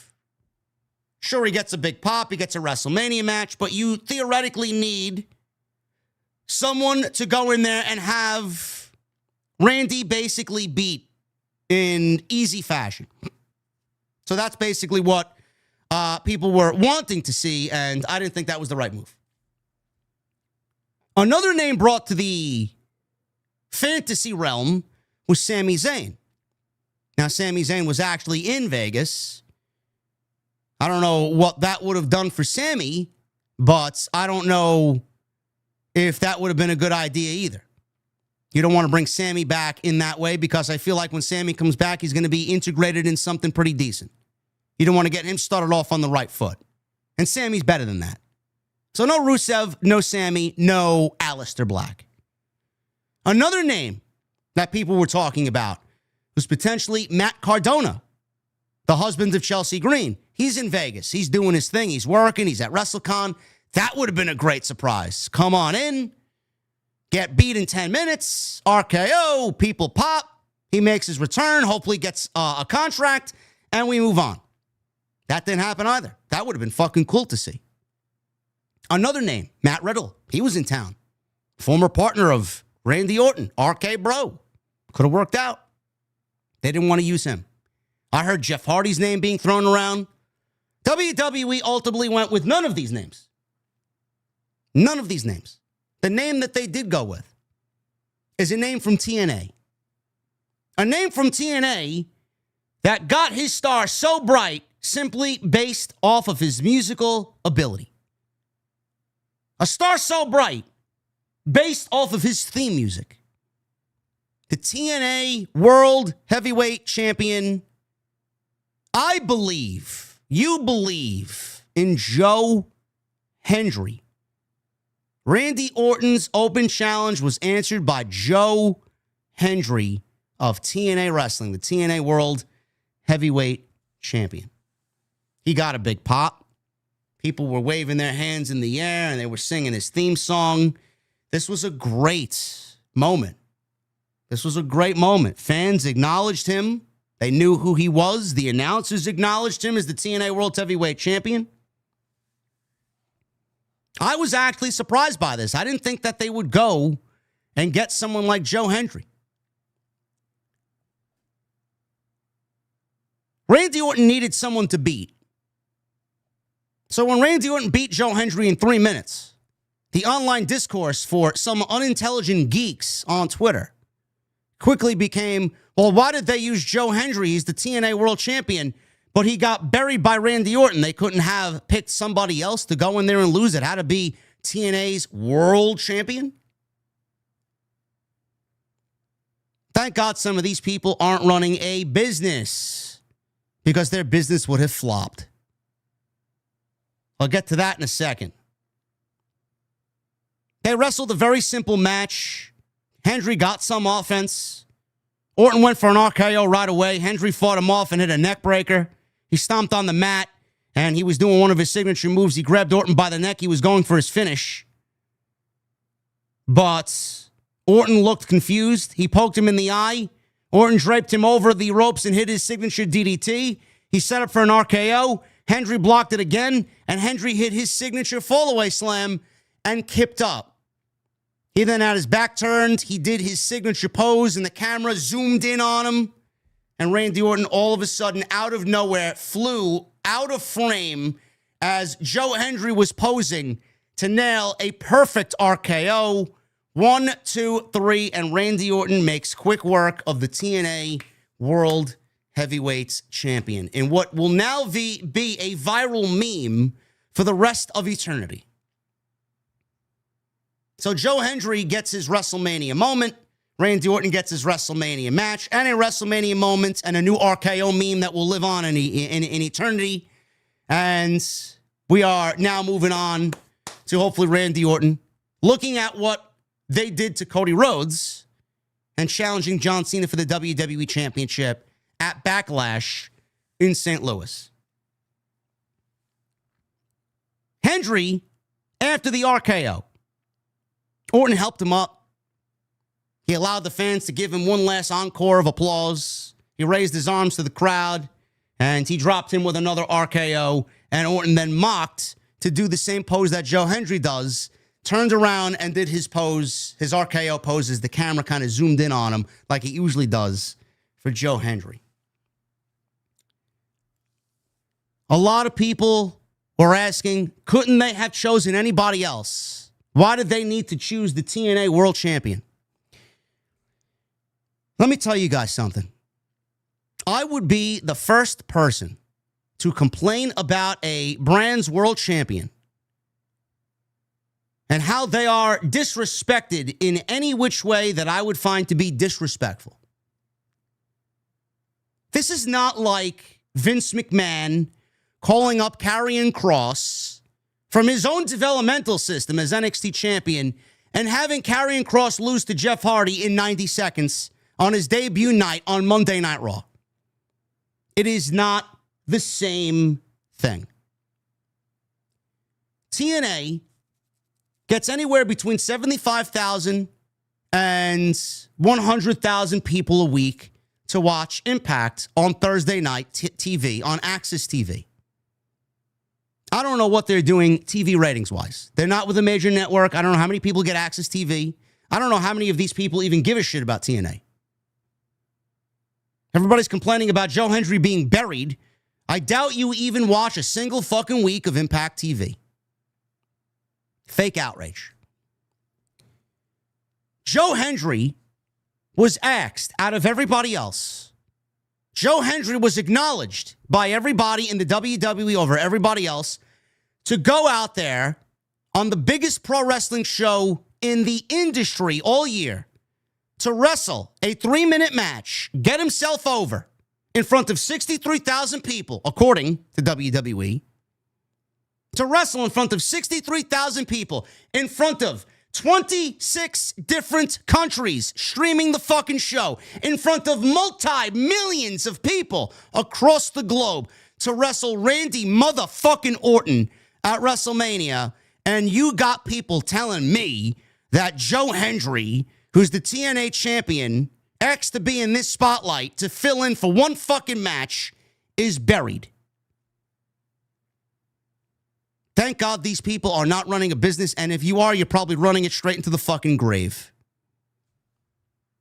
Do you believe that these people were complaining about this, of all things? TNA and the amount of people that watch TNA in a year, WWE magnified that by 50 in 3 minutes to have Joe Hendry show up on this show and lose to Randy Orton. Do you think Joe Hendry gives a fuck? ask yourself that question. Do you genuinely feel Joe Hendry gives a shit? He got a WrestleMania moment that will be remembered for years to come. He don't give a fuck. He was asked out of everybody on that roster to go out there at WrestleMania and wrestle Randy Orton. You don't think anybody else on that roster wanted to be where he was? You don't think Mustafa Ali wanted to be where he was? You don't think Sami Callihan wanted to be where he was? You don't think Mike fucking Santana wanted to be where he was? Stop the fake outrage. TNA's world champion was just showcased in front of multi-millions of people across the world. Social media is not real life. The people that complain on there, I do. I do it for business. I don't live on social media. But the people that live and die by this shit, they will say and do anything because fake outrage. Guarantee you don't even watch. I don't watch TNA. I'll outwardly admit that to you. None of you watch TNA, so what the fuck are you so upset about? Get over yourself and move the fuck on. Dolph Ziggler. You don't think Nick Nemeth wanted to be in that spot? Come on, man. Come on. Randy Orton beats Joe Hendry. I enjoyed it. It is what it is. Orton will move on and hopefully defend the honor of Cody Rhodes because he got fucked in the main event. Logan Paul. He went one-on-one with AJ Styles. This was one of the longer matches of the night. And quite honestly, even though this match was not bad, because I cannot sit here and say it was a bad match, this match did not hit like the rest of the matches that we saw on night 2. And I don't know what it is. I'm going to go out there and say maybe it's the story coming on into it that people didn't really care about. They weren't invested. The video packages that WWE put together for both Logan Paul and AJ Styles were actually better than the story that they told on TV, which was barely anything. But this match just did not hit the way that it should have. Crowd was kind of dead. I don't want to say dead. They weren't like dead like they were for the New Day and the War Raiders. But they were pretty quiet. Quieter than what we've heard already throughout most of this night. This was a fun match. I didn't mind this. I just wish there was a little bit more energy to it. A lot of people are saying AJ can't work big matches at the biggest show of the year. This is another stinker for him at WrestleMania. Listen, the crowd just wasn't invested. It's not AJ's fault. It's not Logan Paul's fault. Blame the company. They put this together in 4 weeks and gave it zero story. What do you want them to do? They can't even make chicken salad out of chicken shit when the salad hasn't even been served up. I wouldn't go as hard on this as some people would go online and make this into a big deal. Doesn't really matter. Logan Paul came out first. He had one of the cooler entrances that I've seen in recent memory. And I want to stick with this talking point about Logan Paul and the camera angles that they integrated for his entrance. He came out first and he had 9 different camera angles of him that were shown in this grid-like style. They were like 3 boxes across the top, like a 9-box grid screen that you saw watching this on television. He had this drone that he had flying around him and had different camera shots of him, and he was easily manipulating this thing. It was almost like a pet bird. So he had this drone shot of him, and I don't know what Logan does to get inspiration for these types of entrances and what he does. I know he tries to differentiate himself from one show to the next and really kind of make himself stand out. A lot of people wonder, what does WWE see in Logan Paul? What does WWE look at Logan Paul, and why do they value someone like Logan Paul? Logan Paul doesn't belong here. I hate Logan Paul, and all this other nonsense that people spew constantly online. What good does he serve? Why is he here? I don't want to see him on television. He's a waste of time. I think this entrance is all you really need to know about why WWE is heavily invested in Logan Paul. The different style that Logan Paul brings to WWE and the production side of things. Logan Paul's an innovator. WWE loves their viral moments. WWE loves to be in the spotlight, especially when they can tout their social media numbers. Logan Paul's a business guy. He's always thinking, what can I do to be better? How do I get better? What could I do the next show that will get people talking? WWE loves that. The entrepreneur that Logan Paul is the reason why he's around. The talent that he brings to the ring and the matches that he's worked up until this point, that's just the cherry on top of the cake. The business, the mindset that Logan Paul has for business is the why WWE keeps him around and the why WWE gave him a big contract. You don't think WWE is going to be fucking blasting this shit all over their social media? This was fucking cool. It's cool as fuck.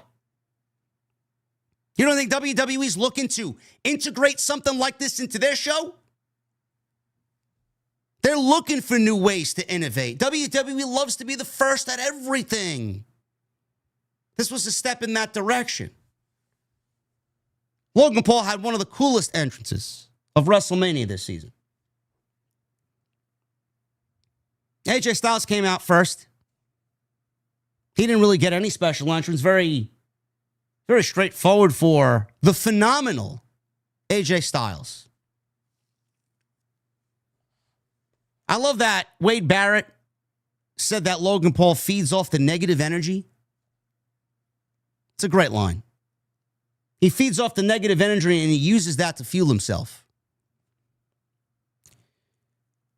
Again, I didn't mind this match. I just minded the energy that the crowd gave both Logan Paul and AJ Styles. So Logan Paul tried a slingshot dive with Styles at ringside.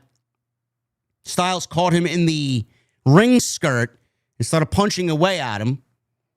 Moments later, he drove Logan Paul into the barricade right in front of Nick Khan, who was seated front row all show with his son. Logan Paul gained the advantage by shoving Styles into the ring post and hitting a slingshot dive.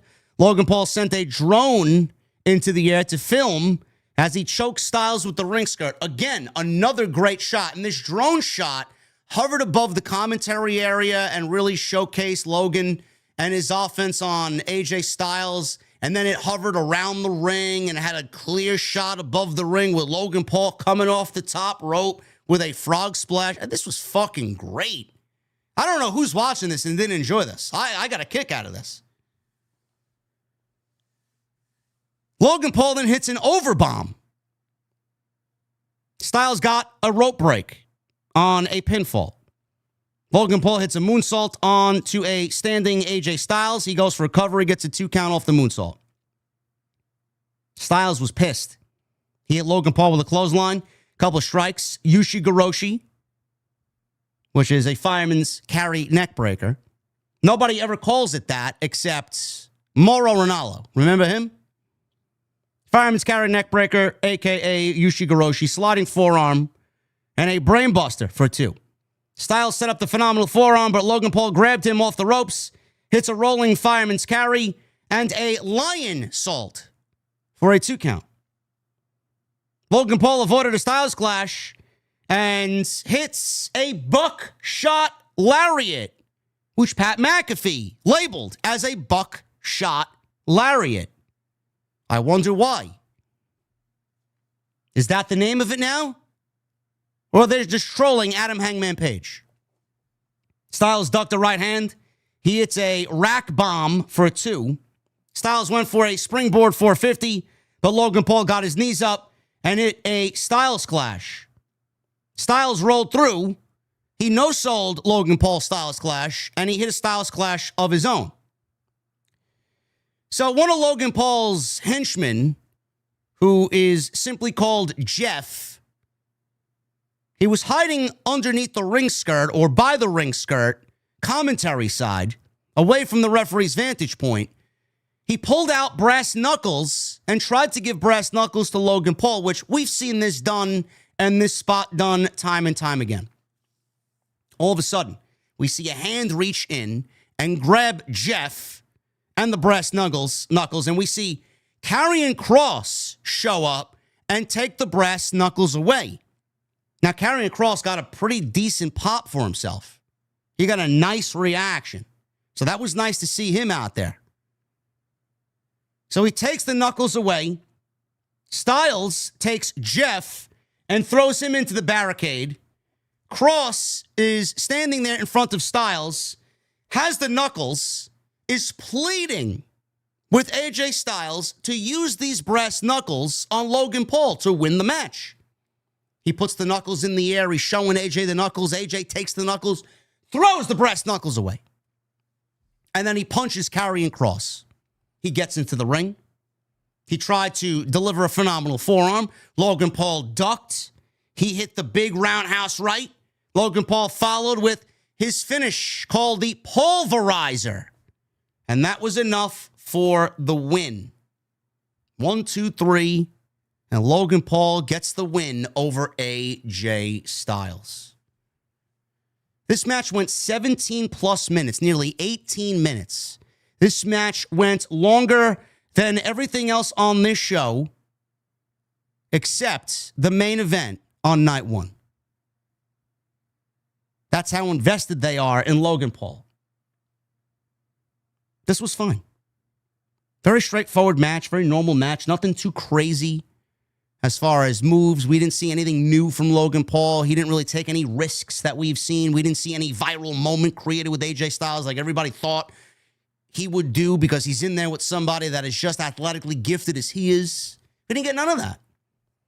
Most of the viral stuff came from Logan Paul's entrance and the fact that the drone was flying around mid-match to get some cool camera shots of Logan Paul. That's about it. I don't know if Karrion Kross is going to be factored into a story now ongoing with AJ Styles. I don't know. I'm glad Kross has something to do, but their match on Monday night wasn't really lighting the world on fire. Hopefully we see more of Kross so that this story could develop and we see some more of Kross's characteristics and his story and just him on Raw. AJ also belongs on Raw and on television because he's one of the best talents that they have. I thought AJ would get the win here because I think Logan Paul losing doesn't really affect him, but they ended up giving it to Logan Paul. And I hope because of this, we get Kross and AJ continuing with whatever story that they're telling, as long as it gets and keeps both of them on television. This was fine. Nothing too crazy here. And it went 17 plus minutes, 18 minutes. And like I said, the one match on this entire show, both nights, that got more time than everything except the main event of night one. More celebrities. Great. Quavo. He's in the front row now. And Vanessa Hudgens is in the front row. Also, Terrence Crawford is in the front row. Again, I don't care. Don't care. Don't care.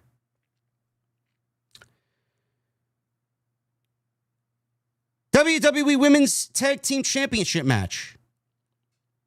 They saved this for the co-main event spot because they knew exactly what was going to happen with the pop that you-know-who got, who returned. So Liv and Raquel come out.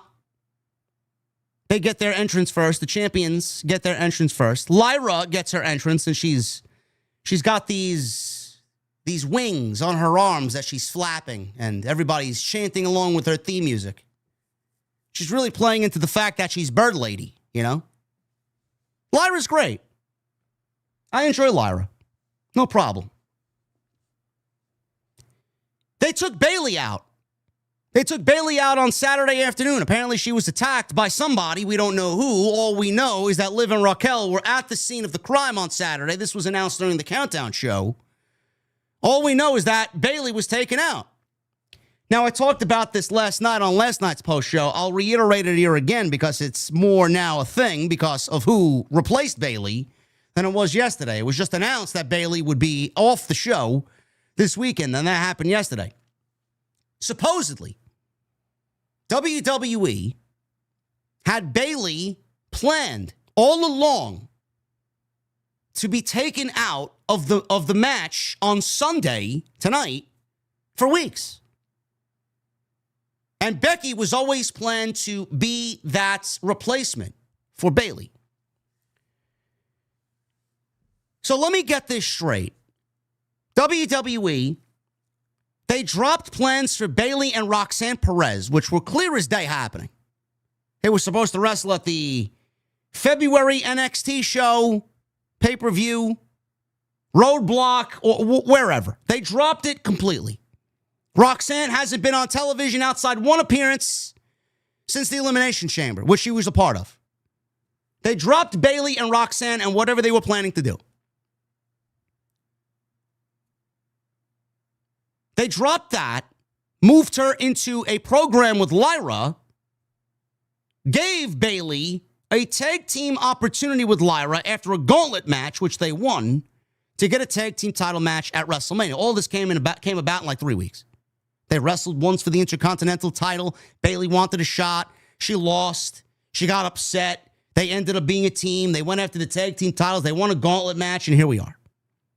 Very rapid fire, throw shit at the wall and see if it sticks type of creative. This was planned for weeks. For them to ultimately write Bayley off the show, get her attacked, find a replacement, and then send you-know-who out there on Sunday night. I don't really understand why they thought that was good creative. I don't really understand why Becky Lynch, who was the replacement for Bayley, if she wanted to come back, why didn't she come back as Lyra's tag team partner from the very beginning? The road to WrestleMania could have certainly used it. We could have used a shot in the arm. I don't think anybody would have had a problem if she came back and said, I want to wrestle with Lyra and I'm going after the tag team titles. Fine. But to throw Bayley in there and then have her removed after you gave us plans with her and Roxanne to drop them for these plans, only for them to take her out of these plans and replace her with Becky, I just find that to be very, very fucking fucked up. I do. Now, Bayley is not Becky. I will say that. I think more people are going to prefer Becky over Bayley, especially the company, because Becky's big money and Bayley really hasn't done much of anything. But Bayley earned that spot. Becky did not want to come back to television. Bayley was on television, busting her ass, and earned that spot. And then you took it away from her because she's not Becky Lynch. It's fucked up, man. No matter how you look at it, no matter how you paint it, you may not like Bayley, you may love Bayley. I don't give a fuck. At the end of the day, they fucked Bayley over. Now, they did replace her with Becky Lynch. And I hope to God that they have a monstrous heel turn and a plan for Bayley as a heel following the outcome of this match. Normally, I would make a big stink or a bigger stink about this. Becky Lynch coming back, taking a WrestleMania spot away from somebody who's deserved it, all because she didn't want to show back up to work. She wanted to show back up to work tonight. She took Bayley's opportunity away. She won the tag team titles with Lyra. She came back in her first match, and in 8 minutes, 9 minutes, she's now a champion in WWE again. I could look at it and fucking complain about it, but I know if I do, it will not matter.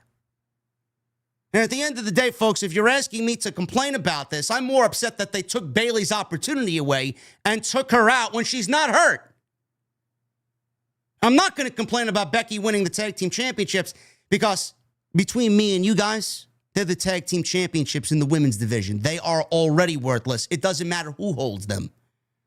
They will go nowhere. They don't mean anything. It doesn't matter if Becky's holding them. It doesn't matter if Sasha's holding them. Bayley, Charlotte. I don't give a fuck who holds them. They mean nothing.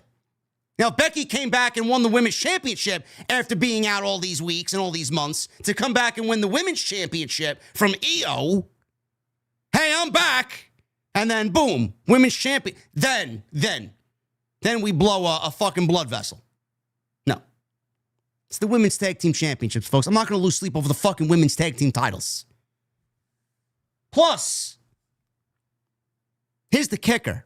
If WWE really wants to have fun with this, we don't really know who attacked Bayley. We don't know who attacked Bayley. Liv and Raquel were at the scene of the crime. They were also at the scene of the crime against Jade Cargill when she was put through a windshield. They didn't do it. But why would they do this? Maybe it's Becky who attacked Bayley. Maybe they got something going on there because Becky felt like the odd woman out. She had no role. She wanted that WrestleMania match and did what she did to Bayley, and they're going to set up a Becky heel turn. One could dream.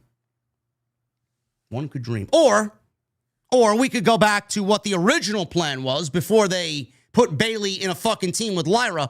Maybe it was Roxanne Perez who took her out. We don't know.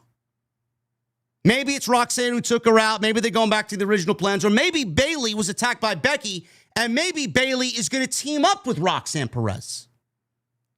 Maybe Bayley, Roxanne, and Cora Jade form some sort of fucking heel faction on Monday night. I don't know. Another mystery attacker, huh? Gee, man. The level of creativity in WWE is fucking over the top. I was actually surprised that they gave Liv Morgan the tag team titles and then quickly took the titles off of her. I don't think she deserves that either. This match was 8 minutes. Didn't really even get started. Never reached the next gear. Liv Morgan started the match with Becky. She instantly tagged out to Raquel. So Raquel Rodriguez started the match with Becky Lynch. The heels quickly took control when Morgan shoved Lyra off the top rope into a big boot by Raquel. Lyra tried to make a hot tag, but Morgan yanked Becky off the apron. They tried to keep Becky Lynch out of the match as they both knew she was the equalizer here. Becky Lynch ran after Liv Morgan, ran right into a boot by Raquel. Becky Lynch did make a hot tag eventually, and she hit Morgan with clotheslines. She hit both Morgan and Raquel with some running forearms. Becky Lynch gave Rodriguez a molly go round before hitting Morgan with a fallaway slam. Becky Lynch put Morgan in a disarm her. Rodriguez broke it up. Morgan hits Lynch with a oblivion, but Lyra broke up the cover. After Lyra took out Rodriguez on the outside with a tornado DDT, Becky Lynch hit Morgan with a manhandle slam, and Becky Lynch pins Liv Morgan to win the tag team championships for her and Lyra Valkyria. Becky Lynch comes back. I don't know when the last time we saw her was. Does anybody want to look that up for me? When was the last time we saw Becky Lynch? What is it, 6 months? Instantly comes back and wins a championship, and Lyra is now a double champion. So now we got Lyra 2 belts. She's got to win 2 more titles. And she'll be right there with Mercedes Moné. Lyra is now a double champion. And Becky is now, again, a champion in WWE on her first night back. 10 months. She's gone for 10 months, huh? May. Holy shit. I swear to God, man, I hope this is leading to a massive heel turn for Bayley. I'm assuming that Becky had signed a new deal. I think that was reported months ago. They were just waiting for some sort of creative. Maybe there was a creative dispute on what she wanted to do when she came back, and she felt like this was the best thing for her, to work with Lyra. Obviously, she's going to be on Monday Night Raw because her husband works Monday Night Raw, so she wants to be on the same brand as Seth, which is understandable. Hopefully, there is some good creative here. Otherwise, I don't really know why you would screw Bayley and why you would just fuck over Liv, who's probably right now on Monday night the MVP of the women's division. Yes, let's bow down to Becky Lynch and put her back at the top of the card, just like Charlotte. After Bayley's been doing great work and Liv has been fucking killing it. WWE, the more things change, the more they stay the same, man. They can't move on from the names of yesteryear. Some women just don't want to relinquish the spotlight. You'll know. You'll figure out who they are. Staring you right in the face. in the most bizarre WrestleMania happening all weekend. Stone Cold Steve Austin, glass shattered. He came out. People went crazy. There was like a 45-second nothing as his theme music was playing, and then all of a sudden, he enters onto the side ramp by the stage on an ATV and zooms down the aisleway, around the ring once, good to go. Around the ring twice, and he ends up crashing the ATV into the barricade where a bunch of people were standing because it's fucking Stone Cold Steve Austin, so everybody's going to be on their feet, up out of their seat, and they want to get a clear bird's eye view, front row. You paid for it to see Stone Cold Steve Austin live at WrestleMania 41. The thing is, there was a woman wearing a Cody Rhodes jacket that was standing right at the edge of the barricade, legitimately on the barricade, and Steve Austin crashed his ATV into the barricade, and this woman goes tumbling backwards like I did that one time on my chair in my Atlantic City office while I was doing the Strowman Express. This woman tumbled backwards. It was like slow motion. She was like, it's like a staggered fall back. She was an overly large woman. Stone Cold Steve Austin went over there to say something to her, and then he went into the ring to do his job for this segment. I'll get back to the woman in a second. Now, I don't know if Stone Cold Steve Austin was, I don't know if he was under the influence of a couple of Steve Weises already. I mean, it's a celebration. It's WrestleMania weekend, so I'm assuming he's feeling a little stone cold out there. He's feeling a little toasty. He's got a couple of 316 IPAs or American lagers in him. He's celebrating WrestleMania 41 weekend. He just got inducted into the Hall of Fame with Bret the Hitman Hart. Legacy Award for their WrestleMania 13 match. Great. He's out there. He announces a sold-out crowd of 63,226. That's funny. They announced last night a sold-out crowd as well with 61,200 something. So how is it a sold-out crowd on Saturday night with 61,000 and then a sold-out crowd on Sunday night at 63,226? Did they create new seats overnight from Saturday into Sunday? Did they find additional seating on the fucking roof of Allegiant Stadium? Did they count some of the ghostly spirits that may be haunting Allegiant Stadium? It's a lot of fucking ghosts. WWE, even after Vince McMahon, is still overinflating their numbers. So a two-night attendance for WrestleMania is 124,693. Great. Couldn't give a shit. Thank you for spending $40,000 to sit front row with us while Stone Cold Steve Austin blasts fucking Nightmare Woman into the fifth row. Thank you. Thank you for coming. Austin announced this.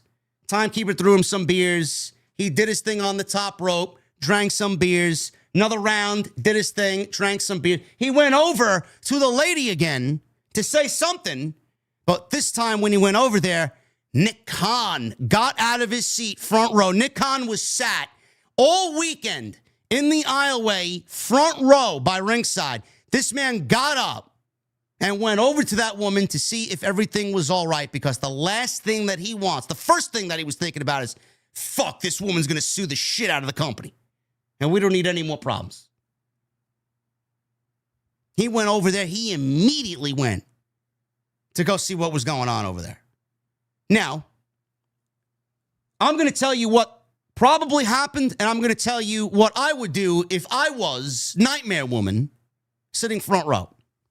What I think Nick Khan is probably doing at this point is probably comping her tickets. Whatever she paid to sit front row at WrestleMania 41, he probably took care of it, and she got away scot-free for the week. I don't want any problems. We don't want any problems. We'll comp your tickets. You can fly back home, tell all your friends at the beauty parlor that you attended WrestleMania for free and that President Nick Khan gave you free tickets front row to WrestleMania. What a night. What a night.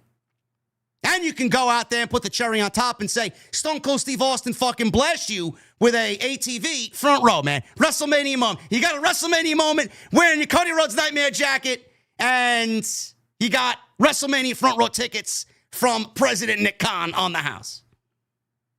It's the first thing that I think he said.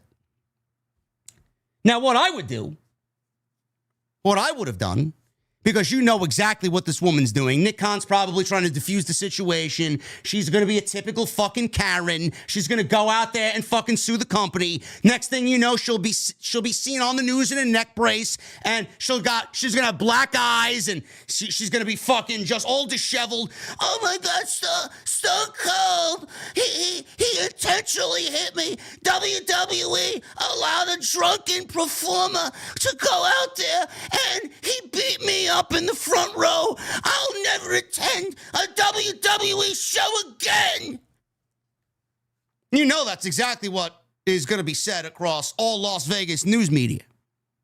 It's exactly what's going to happen. Now, if I was in that and I got pushed back, I'd get right up. Nick Khan's coming over to me. All I would ask, I wouldn't even ask for Nick Khan to count my tickets. If he wanted to, just out of the goodness of his heart, I'm not going to say no. But if I was that woman, if I was in that position, if I was on the fucking handrail and I was holding on, and Stone Cold Steve Austin fucking bangs into me with the ATV and I go fucking flying, and Nick Khan comes over, be like, bro, all you need to do, listen, all you need to do, I'm all right. I got a couple of scrapes on my knee. I scuffed my fucking Jordans. It's all right, man. Listen, it's all right. It happens, man. It happens. All you need to do, bro, get me a couple of those Steve Wises over there. Have Austin come over here, fucking salute me, drink a beer, and maybe get me some autograph Austin merchandise. It would be good to go, man. It would be good to go. It's all you need to do. It's all you need to do. You know this woman's going to go on fucking local news media. Oh, my God. I can't believe it. Stone Cold, he hit me. He's a womanizer. He's an abuser. I don't believe it. He's a drunken asshole. I don't believe it. You know what's going to happen. You know what's going to happen.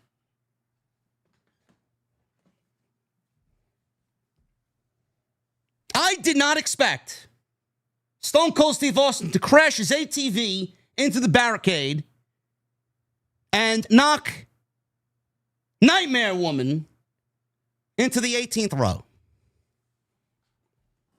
That's what it is, man. It is what it is.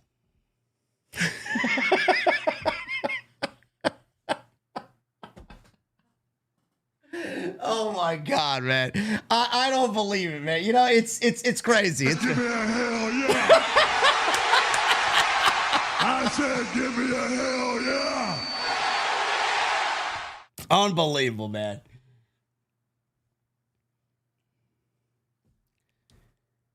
That was the last thing we saw before we got to the main event. Main event is up next. We got a big video package highlighting what we've gotten up until this point. John Cena's out first. John Cena came out first. He's wearing his usual gear. Jorts, t-shirt, hat, all the accessories. The screen behind John Cena, they were all black with his name in a very, very simple white font. His t-shirt, shoes, and accessories were all black. His logo for WrestleMania, very colorful in design. He didn't get any fireworks. He didn't get any of the typical WrestleMania pomp and pageantry here. Just came out very simple, very dark, very straightforward. His towel he put behind his head, and he walked down to the ring. This was his last WrestleMania.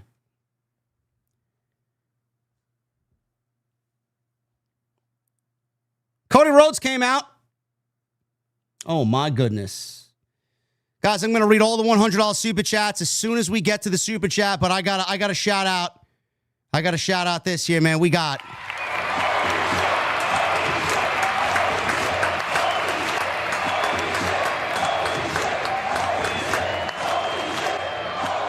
Lorgasmic coming in here with a $100 super chat. Thank you so much, brother. Appreciate you here. We're going to read all the red super chats as soon as we get to the super chats. So thank you guys very much for all your support. Love you. Cody Rhodes, he got a special entrance. Some people on dirt bikes rode onto the stage as part of Cody's entrance. We've seen Excite Bike take us on a ride here, man. Remember that old NES game, Excite Bike? Yeah, fucking guys jumping across the stage on dirt bikes back and forth. And then they all conglomerate on the stage and they're revving their engines. And Cody comes up through the fucking stage and he's got his nightmare robe on somewhere in the front row. Nightmare lady is screaming like the Karen she is. Oh, Stone Cold! I can't even enjoy the American nightmare, Cody Rhodes! Still complaining about the ATV incident. Nick Khan, he's an abuser. He hates women, that Nick Khan. Cody comes up through the stage. He is wearing his nightmare skull mask. And there's a mechanism in the mask. This is a very updated mask. It's not like the usual cringy one that he wore in the past couple of WrestleManias. This one was a mechanical one. The face of the mask automatically lifted up, and you saw Cody's face in the mask. It's pretty cool. It's pretty cool. So he walks down to the ring, and I believe this match was sponsored by Drumstick, the ice cream cones. Yes, this was ice cold. By the time this match ended, the closing sequence and the closing angle was ice cold. So promptly and aptly sponsored by ice cream.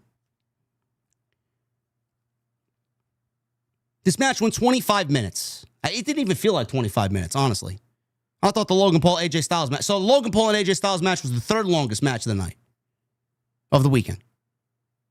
This might have went right underneath the triple threat. I think the triple threat went 32 minutes. This was second, and then Logan AJ was number 3. That went 19 minutes. Third longest match of the weekend. This was number 2, 25 minutes.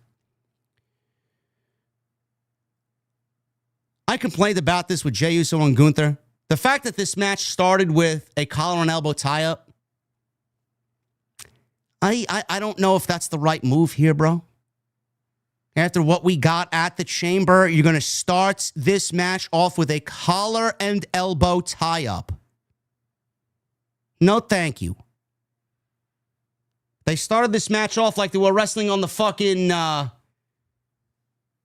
in the territory days. They tried to create some old school classic here. Collar and elbow tie-up.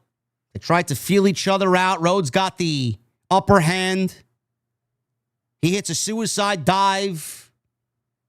They get back into the ring. Cena punches him in the face. The only offense Cena got here was a side headlock and a punch to the face. That's basically it. Cena stomped away at Cody Rhodes. By the way, Cody was working as the heel here. Not in execution, but the fans in Las Vegas vehemently booed Cody Rhodes. This was definitely Cody working as the bad guy and John Cena working as the good guy.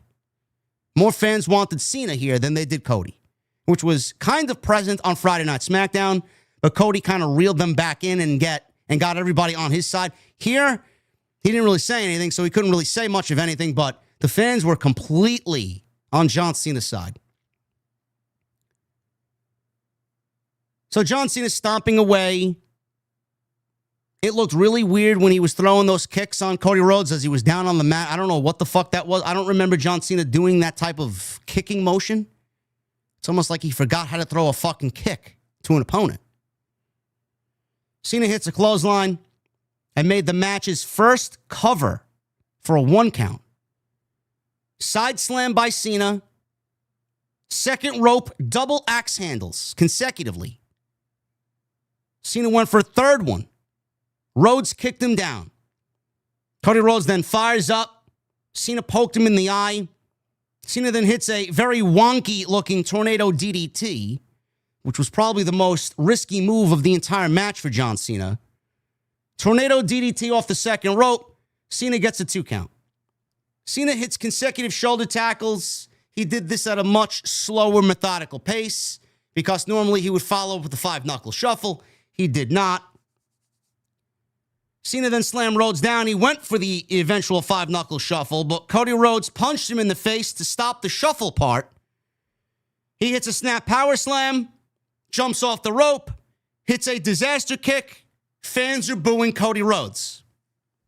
Rhodes then goes for a Cody cutter, connects it. Cody cutter, 2 count off of the Cody cutter. Now they're trading counters back and forth. Cena hits an AA on Cody. He goes for a cover. He gets a 2 count. Cody kicks out of the AA. Cena starts smiling. Cena eventually hits the 5-knuckle shuffle. Rhodes, he again counters the 5-knuckle shuffle and applied a cradle. So a cradle out of the 5-knuckle shuffle. He gets a 2 count.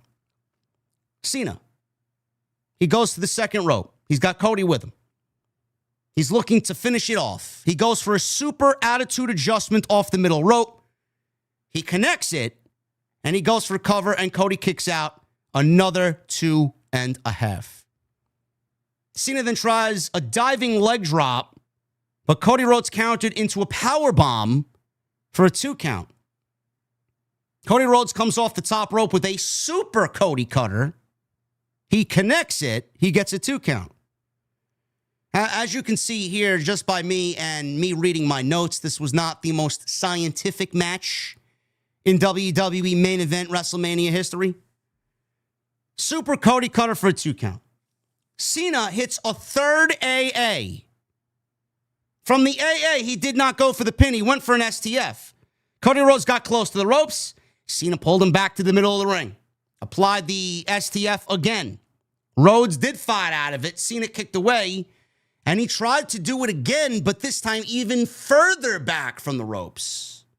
Rhodes fought out of it, kicked Cena away, and when he kicked the referee away, he kicked Cena away, he bumped Cena into the referee. So he tried to deliver another STF, a third STF.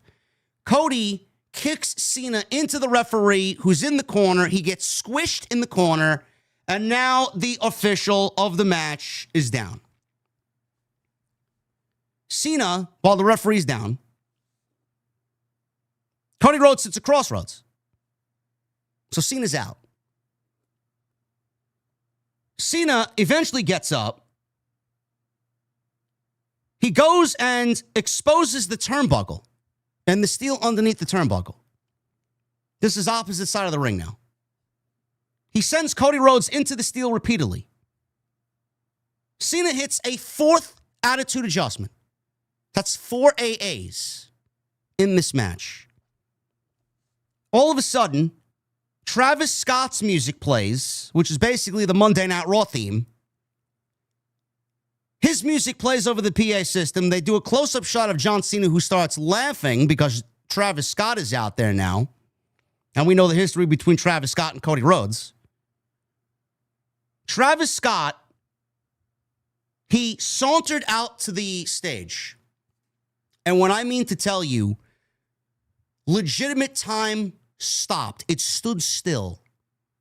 He comes on out. He's wearing all black. He's got his sunglasses on. He's got a replica hardcore championship that was gifted to him by Triple H. He comes on out, and he stands on the stage for a good 30 seconds. And when I mean at a snail's pace, walks down the aisle to eventually get himself into this match. This is what pissed me off the most. This is the World's Heavyweight Championship match, the biggest prize in the sport, the WWE title. John Cena's final WrestleMania match, the main event of WrestleMania, the last time he will be at this event ever. and you waste at least 5 minutes on Travis Scott for him to saunter down to the fucking ringside area with all of us wondering what the fuck he's going to do here. This moment was wasted on a non-playable character in Travis Scott. This is what people got angry at the most. Who is this? Why is he the focal point? Why is he here? This is not who we were expecting. This is not what we want. So collectively, you, me, and everybody else watching this shit, we were like, all right, maybe he gets taken out and then maybe something else happens. Travis Scott's out there. So he embraces John Cena when he gets down to the ringside area. Cena pulls him up to the apron. They tried to double team Cody Rhodes, and Cody Rhodes chased Travis Scott off the apron. He hits Cena with the crossroads. Referee is still down. Travis Scott yanked the referee, who saw the pinfall now. He finally comes to. Referee gets back in there, starts counting really slow. Travis Scott pulls the referee out of the ring. Now he's down again. So Cody Rhodes sees this. John Cena's out because he got nailed with the crossroads. He now invites Travis Scott into the ring. Travis Scott kind of waffled with it a little bit. He eventually walks up the steps. He gets into the ring, and Cody Rhodes and Travis Scott fucking Scott have a fucking face-to-face.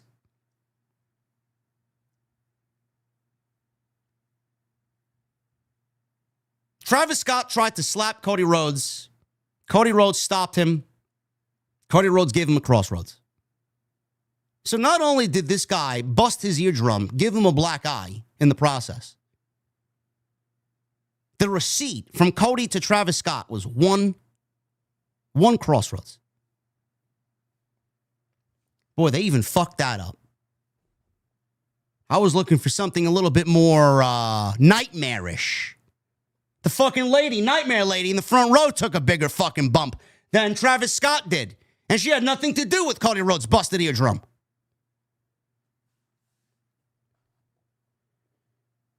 Cena tried to use the title belt after all this. He goes and grabs the title. Referee's still down. Cody's giving crossroads to Travis Scott.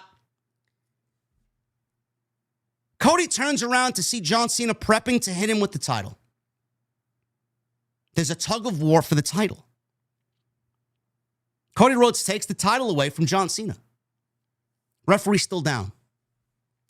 Cody Rhodes threatened to use the title on John Cena.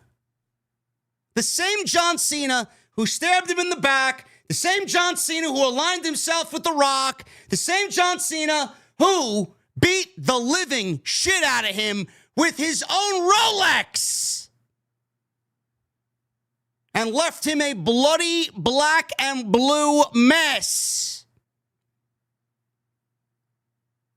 The same John Cena that did all that. Cody Rhodes stood there like a fucking pussy and did not take the title and give John Cena the receipt that he should have had coming to him since March 1st. Cody couldn't do it. His hero was standing right in front of him. He couldn't do it. So what does John Cena do? Just like he did at the Chamber. Kicked him in the penis. Kicked him in the nuts. Cena clocked Rhodes with the belt. Referee finally comes to. Cena pins Cody Rhodes. 1, 2, 3. Cena wins number 17. Cole tried to scream that Cena was the greatest of all time, and there was no debate. Fireworks went off. Cena posed. They posted a big number 17 on the big screen on the stage. Rhodes stumbled up the ramp like he did at WrestleMania 39 when Roman Reigns beat him at the main event for WrestleMania 39. He stood in the aisleway the same way, looking up at John Cena, hold number 17. And that's the way the show went off the air, with John Cena posing with Travis fucking Scott at the end of WrestleMania. No Rock, no Rollins, no Heyman, no McIntyre, no shenanigans, No fucking epic feel. Nothing about this felt epic. Nothing about this felt main event. Nothing. I don't want to repeat myself from the beginning opening monologue of this live stream, but I'm going to do it. If they think that this is the way number 17 was best booked, they failed. Was John Cena the right winner here? Absolutely. Let's get that out of the way right now. Was John Cena the right choice to win? Yes. Cody Rhodes should have never walked out as WWE champion. So they got the winner right. But how we got to the winner. I don't know how anybody in that company is looking at this show outside of all the financial success that they had and say, that was a great show. That was a great main event. This was a great WrestleMania. No, no, and no. Was this better than WrestleMania 40? Absolutely not even fucking close. We were spoiled with that main event last year. I think a lot of people were looking forward to the shenanigans and the fucking hoopla and the fucking massive interferences here and something like what we got last year. We hope WWE created something this year, something close to what we got last year. Not even a fucking shot in the dark did they come close. It all falls at the lap of Triple H. And it all falls at the lap of The Rock. This back and forth, this waffling back and forth, this inconsistency and indecision of Dwayne Johnson to show up, not show up, show up, not show up. Motherfucker, if you are not going to commit to a storyline and you are not going to commit to the stories that you have begun to tell us, then I don't want you on television anymore. I don't want the thought of you. I don't want the name drops of you. I don't want anything to do with The Rock on television unless he's going to continuously follow through on the stories that he has given us. You are quickly losing faith in the audience. The last time we saw you in a meaningful role was at WrestleMania 40. You did your job. You looked great. Show up on Monday Night Raw, you got that back and forth with Cody Rhodes. Everybody was like, oh man, I can't wait for Rock to get back. Cody and Rock is gonna fucking cook. We don't see Rock until fucking Bad Blood in October. He throws up the 3. Throat slash. Jimmy Uso, Cody Rhodes, and Roman Reigns are in the ring.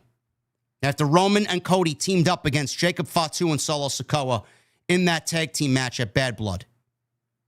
We didn't see The Rock again until January 6th on Monday Night Raw debut on Netflix. You know what he did there? He was more Dwayne than he was Final Boss. Oh, Cody Rhodes is a great champion. Cody Rhodes, he's the guy that we have latched our wagon to. He's holding the company on his back. He's a fantastic champion. Drinking fucking Terramana, drinking Wheatley's vodka with him. The fuck are we doing here, bro? The last time we saw you, you fucking making death threats to Cody Rhodes and Roman Reigns. And now you're on television again 3 months later on the biggest Monday Night Raw of all time, and you're fucking sucking this guy's dick.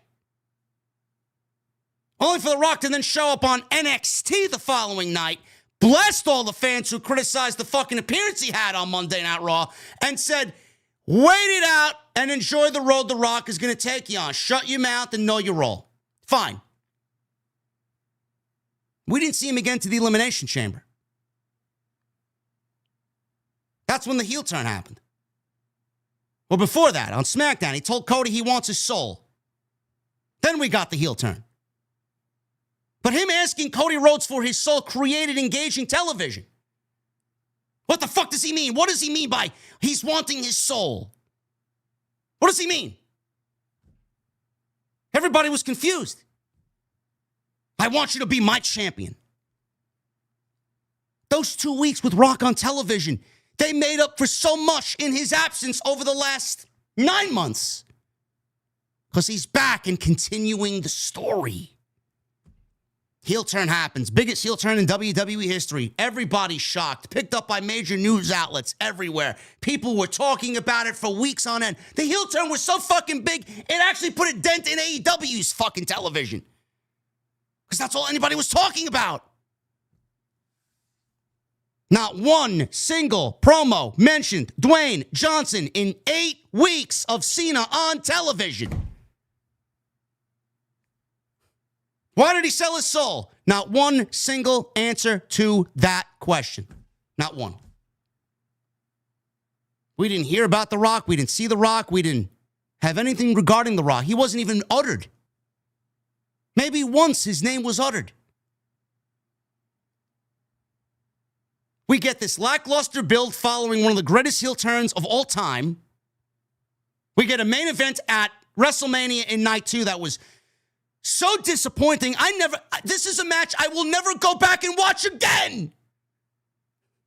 Imagine you got John Cena's last match at WrestleMania and it will go down as one of the worst main events in the history of WrestleMania.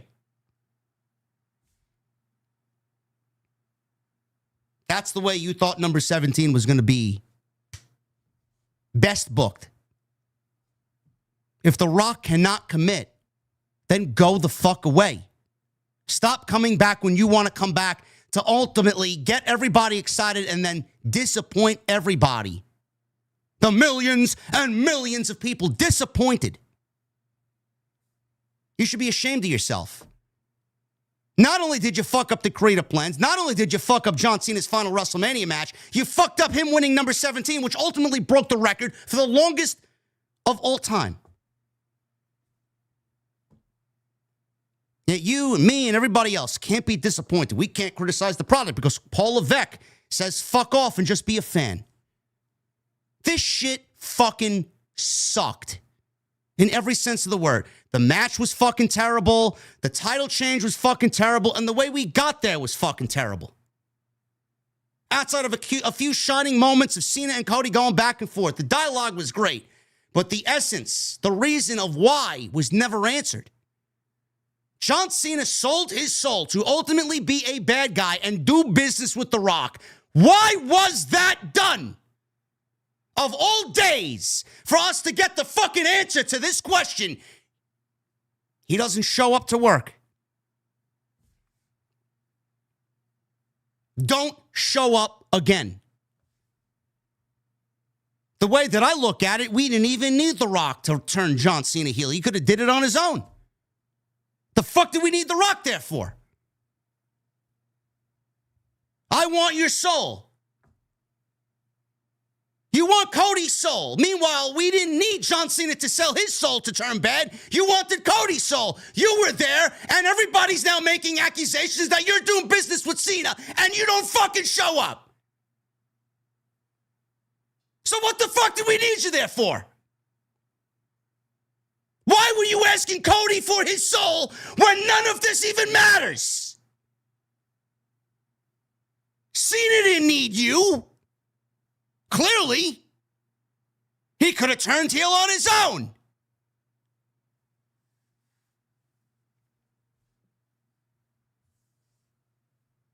Again, I don't want to not blame Triple H. People are going to look at this show and obviously flame him for the creative, especially coming out of night 1.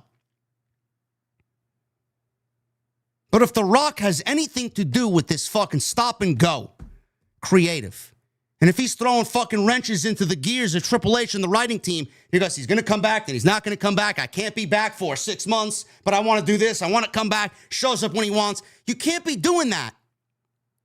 We see it. We feel it. We're not stupid. So Triple H has to put stops on creative. Triple H has to do different things. And then everything gets fucked up. He's already being blamed for the fucking half-ass bullshit we got on night 1. Then you want to fucking give us what-ifs and the main event of WrestleMania 41 with this guy going away in his retirement year. You fucked that up?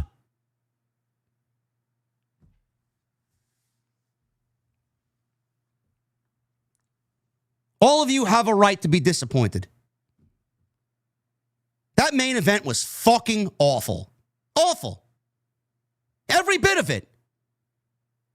And I wish I wasn't saying that, because if we got the ending that we deserved, the match itself wouldn't have even been bad, because the ending would have been all people were talking about. But the fact that the ending was so fucking terrible, people are going to look back at the match and realize this match fucking sucked. John Cena's last match at WrestleMania Chasing number 17, winning number 17 was a fucking failure. And please, stop with the, oh, John Cena told you he was going to ruin pro wrestling. This is just his way of ruining pro wrestling.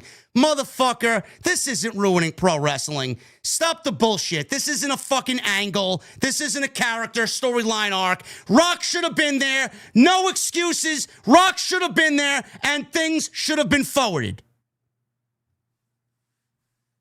But he's got time to post a fucking Instagram story of him being at home in Maui. He couldn't be bothered to show up at WrestleMania. Then don't. From this point on, don't. Move on to Cena Orton, Cena Punk, and let those guys cook with story. Because you know The Rock is going to come back as soon as Punk goes after the WWE title. Rock's going to show up.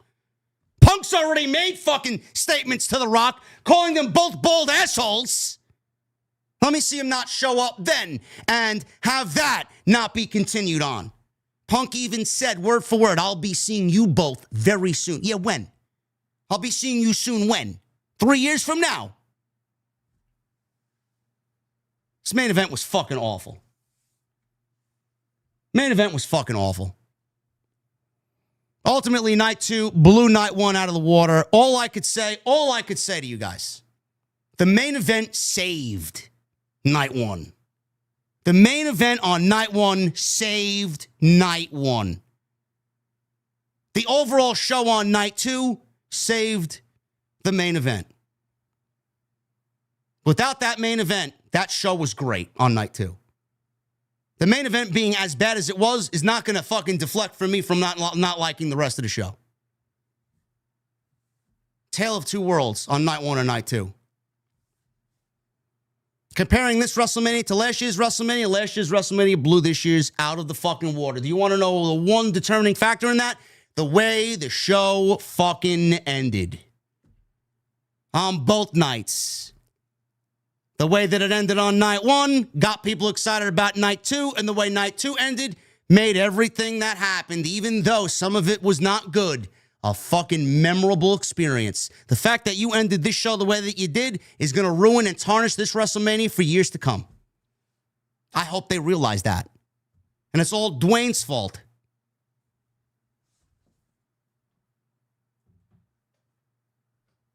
Thank you guys for all of your support.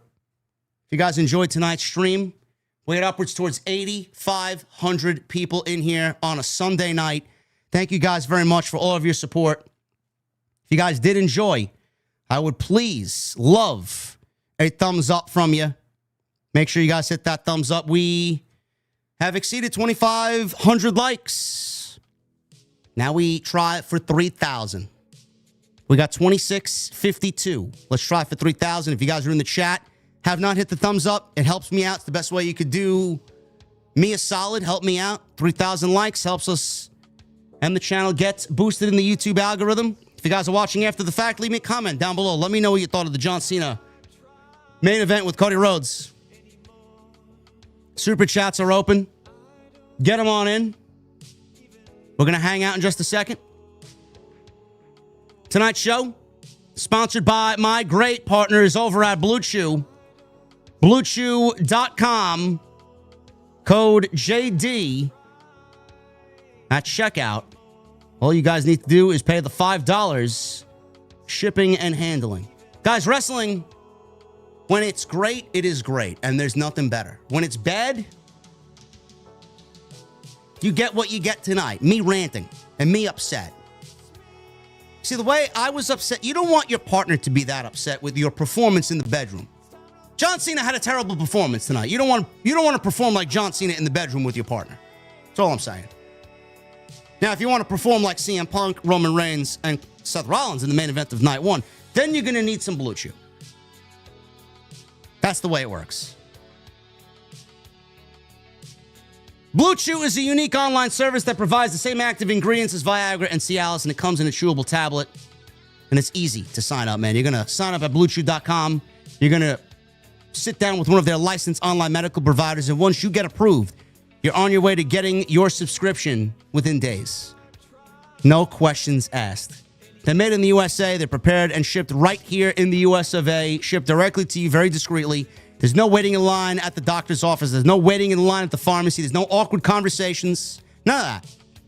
Sign up, and it's very easy. You'll be on your way to being the CM Punk in your love life. Making life easier by getting like Juice Robinson, man. You'll be rock hard. Discover your options at BlueChew.com. And we got a special deal for everybody listening this weekend for the WrestleMania post shows. Try your first month free at BlueChew.com. Code JD at checkout. All you got to do is pay the $5 shipping and handling. We can all relate to wanting to feel more confident, especially in the bedroom. That's where Blue Chew is going to help. So thank you guys for looking into Blue Chew and signing up. And I want to thank them for, once again, sponsoring the podcast right here on Off the Script.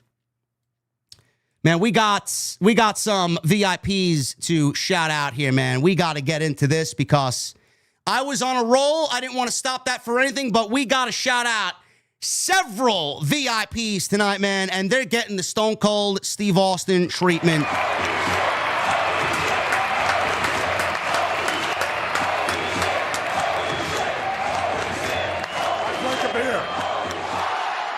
I drank another beer. 3 beers.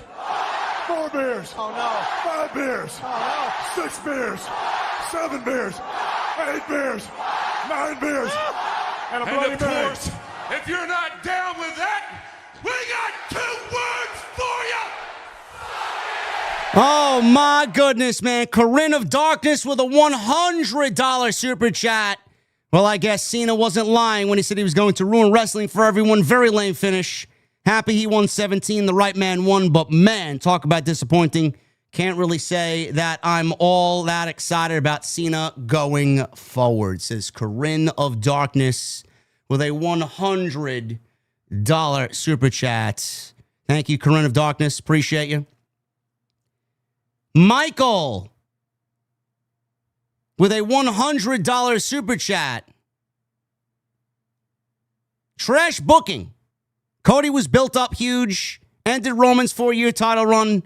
You then have him lose his title because a rapper broke up the pin. Where the hell is The Rock? If this was the payoff, then Cena's heel turn should have never happened. This is bullshit. Absolutely, it's bullshit. It is absolutely bullshit in every sense of the word. No doubt about it. David Thiering. Oh, my goodness.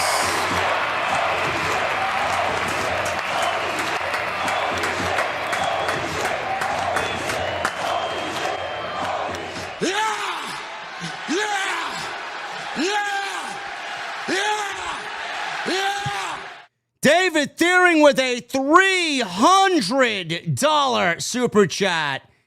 Dread it. Run from it. Destiny arrives all the same. Although WWE did get the right outcome with Cena winning his 17th. How did we get here? No Rock, no Rollins, no Heyman. Had me saying that's it. That's all you got. Very disappointing main event.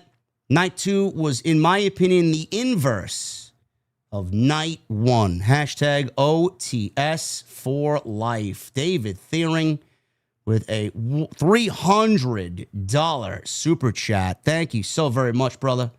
Appreciate you being here as always, man. Thank you, thank you, thank you. Corinne of Darkness, David Thiering, Lorgasmic with a $100 super chat. I agree 100% with you, JD, but even without The Rock, there's no excuse for that ending. Seth was available and could have come after Cody got his receipt on Travis Scott and helped Cena just like he did at the Elimination Chamber. Would have paid off every little detail from then to the ending of night 1. Yes, I agree. I absolutely agree. There is no excuse for what's going on here. Mike L., thank you for the $100 super chat. Best in the world, Matt, with a $100 super chat. Thank you, Matt. I have questions. Karrion Kross versus AJ Styles, Punk, Roman, and Seth. And what will Cena do now that he's won? To name a few, WWE, you have one job now, and that's to give me a John Cena match in St. Louis in 3 weeks, because I will be there. Love all of my OTS family always. Yeah, I don't know, brother. I don't know. We may be getting John Cena and Randy Orton, being that Cena is the champion now coming off of SmackDown, I'm assuming Randy Orton's going to look at what happened to Cody, and I feel like he's going to get involved. They'll probably manufacture something there. I could see Seth Rollins going after Jey Uso. I don't know, bro. I don't know.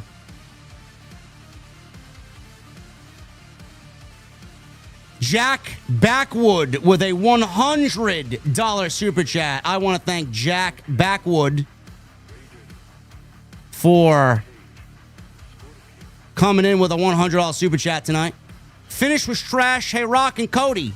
Or, hey, Rock, when Cody said, go fuck yourself, I don't think he meant not to show up and make this entire angle pointless. Shout out to the OTS crew and to JD for always showing up and providing the entertainment we need. I love Triple H, but criticism is absolutely needed. Absolutely, brother. Absolutely. I agree with you 100%. Phantom67 with a $200 super chat. Drinking Knob Creek 9 bourbon. Tonight I thought things were going to be great. From the first match until before the main event, I was super excited and enjoying everything. Main event came and went and crushed my heart and soul. Cheers, JD. Everybody's feeling the same way. Everybody's feeling the same way, man. Phantom, thank you, brother. Thank you for being here, man. Billy Lyons with a $100 super chat. Enjoy the streams, JD, even though we have disagreed on Twitter at times. Cody did his job. Cena did his job. Dwayne did not. He simply has to be more reliable if he wants to be in the main event picture. Cody's great run ends like that. Bullshit. I can't sit here and disagree with you, Billy. Dwayne needs to show up or don't show up at all. Go away. Seriously, just go away. It's not even worth it. Boss Mo Jackson with a $199. WrestleMania Night 2 is greater than Night 1. I agree. I agree. Jamel Turney with a $4.99. WWE can keep that main event, but the rest of the show was much better than yesterday. I thought Night 2 killed it outside the main event.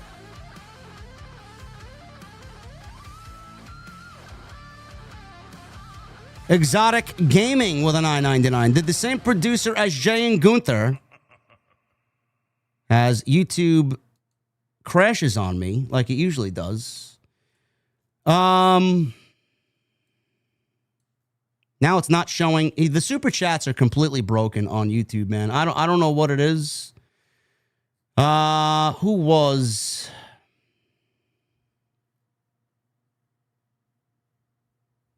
Where the hell was I?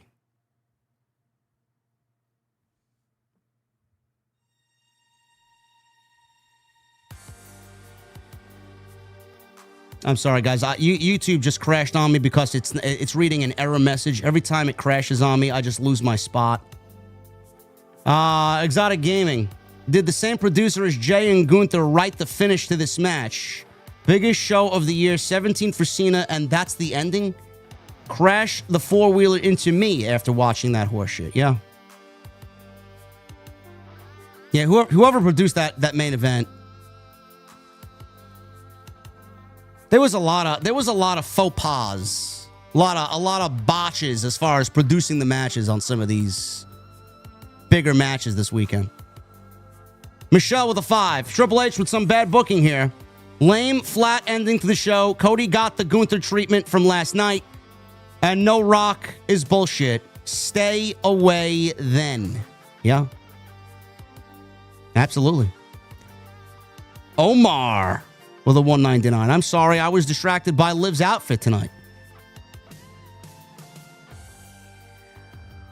You're distracted by Liv's outfit. I'm distracted by Stephanie Vaquer every time she posts something on Twitter.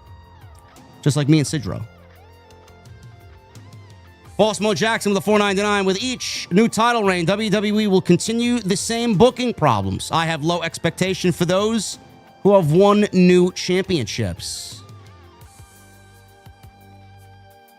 Listen, man, everybody had expectations coming out of night 1. But this was just, they completely ignored everything. David Thiering, Corinne of Darkness, thank you to both of you. Very fortunate and lucky to have both of your support on the channel. Omar with a $19.99. I could be wrong for thinking this, but it's starting to feel like Becky is getting the Charlotte treatment. You take Bayley's moment, you're gone for a year, and you win the titles. I know the titles don't mean shit, but still, why? I'm sure Becky lobbied to return when she wanted to return, and Bayley unfortunately suffered the consequences when she didn't deserve it. We'll wait for what happened there. We don't know yet. Hellfire Kai with a $5 super chat. The Goku of WWE beat Trunks and became number 17. WrestleMania gets fire, a.k.a. mid. Gets 3 fires, meaning mid. Yeah, this was a very 50-50 show. I give the whole weekend the 5 out of 10. Me oh my with a 5. Agree, disagree. Love the show top to bottom. Thanks, JD. Thank you, me oh my. I don't know how you like that ending. To each his own. Omar with a $9.99. Hey, JD, picture this. You're laying in your hotel bed, just chilling, and Liv Morgan, Stephanie Vaquer, Bianca, and Maurice walk in with just underwear on. What's going through your head, and what are you doing? Omar.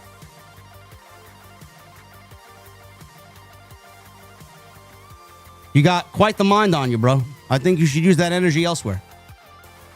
Just give me Stephanie Vaquer, and I'm good to go. Ryan Fairburn with a $2 super chat. Speechless at the finish. Rock needs to stay away. Awful. Just awful. The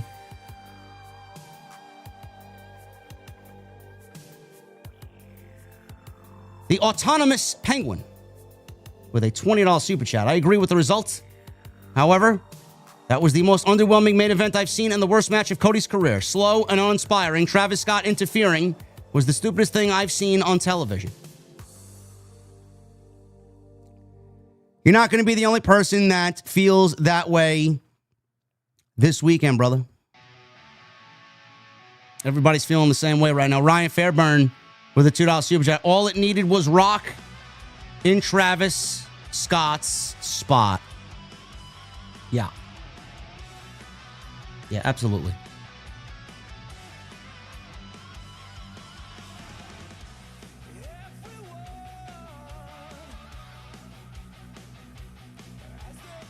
Mike Lasowski. Thank you, brother, for the $100 super chat earlier. Appreciate you for being here, as always. It's a lot of money. Fans like Mike are the reason why this podcast thrives every single night. Why reality sucks with a $2 super chat. Ending trash and nonsensical. Result was good, though.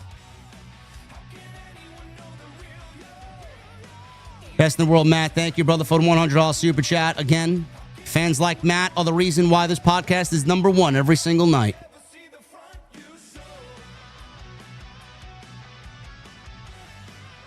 Ryan Matthew Russo with a $10 super chat. Night one reminded me why there should only be one night. Night two reminded me why you can't depend on The Rock and the storylines he builds. Everything just feels thrown together, and it's insulting at this point. I agree. Stand by my statement. You either stay or you go. There's no in between. You can't show up and fucking have things fall at the wayside because you don't want to be there or you can't be there. Then don't build anything if you're not going to show up on a consistent basis to see it play out.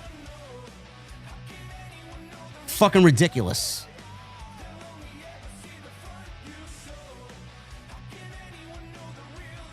Ryan Fairburn with a $2 super chat. I hope the rant coming on Dwayne is generational.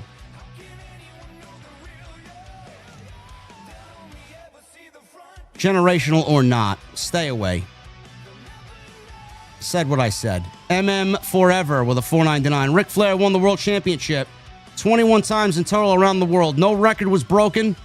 To all the 14-year-olds who haven't watched pre-Cena era.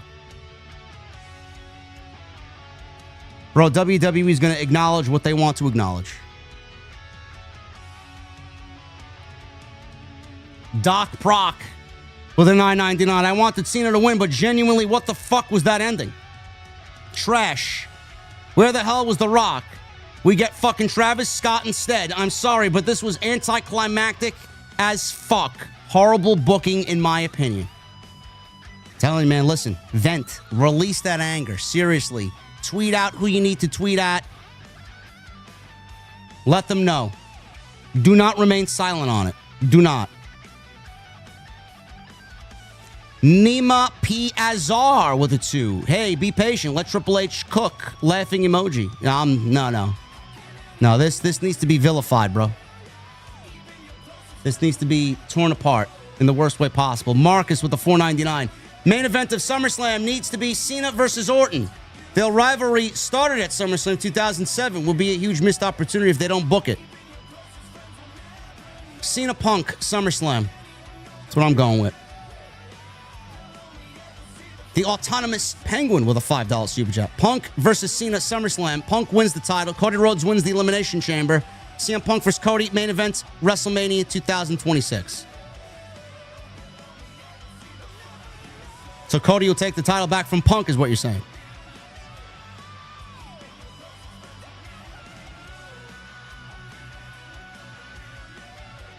I don't mind it. Jack Backwood with a $100 super chat. Thank you, brother. Tactical Dish Soap with a $5 super chat. At least Cody wasn't dressed as a Nestle drumstick. That's about the only positive from the main event in my eyes. Listen, man, I enjoy me a good drumstick every now and then, you know? It's a nice summery treat. Doc Proc with a $5 super chat. The Rock totally screwed us all with this Mania ending. What the fuck, dude? He no-showed. Completely no-showed. He proved Dave Meltzer to be correct. Imagine that. It's crazy. Joshua Taylor with a $9.99. Yeah, not gonna lie, that sucked. Love that Cena won, but the finish was ass. No Rock, Seth, or Paul. What the fuck are we doing here? What was the point of the Elimination Chamber and the turn? OTS for life. We got legitimately no answers, man. I don't know what to tell you. Like, we didn't even need The Rock for the turn. We didn't need The Rock for anything. We didn't need The Rock to axe Cody for his soul. We didn't need The Rock to turn Cena. The fuck was it? He just wanted to be part of it because it was so big, so he could say he could be part of it. That was it. Doc Proc with a $1.99. Rest of the show was good. Ending was trash. Cake with a 2. We're booking AJ Styles a one-way trip to Texas. What do you mean? He's going to show up at All In? To wrestle who? Billy Lyons, thank you, brother. Appreciate you with a $100 super chat. Marcus with a 5. Cody survived the bloodline last year, but Travis Scott is a different beast, apparently. How hard is it to book a 40-minute clean banger for the belt? That's why I told you, man. It was either... It should have been... They teased Cody and Punk. They teased Cody and Punk. I would have taken that. They teased Rock and Cody. I would have taken that. We could have got Roman and Rock. Now, we had to go with literally the worst option of them all. I knew this match was going to fucking blow from the moment go. From the moment it was announced, I knew this match was going to be a disappointment. In ring-wise. And they didn't even back that up with a good story going into it. Felix Brown with a $5 super chat. That finish deserved a better than ref bump and shenanigans. Every aspect of it was fucking lame. From the ref bump to the interference of who we got. Sidro with a $10 super chat. Gave a list to the handyman. Got home. And only number 1, number 3, and number 5 were done. Guess he only does odd jobs. And FYI, you can't run through a campground. You can only ran because it's past tense.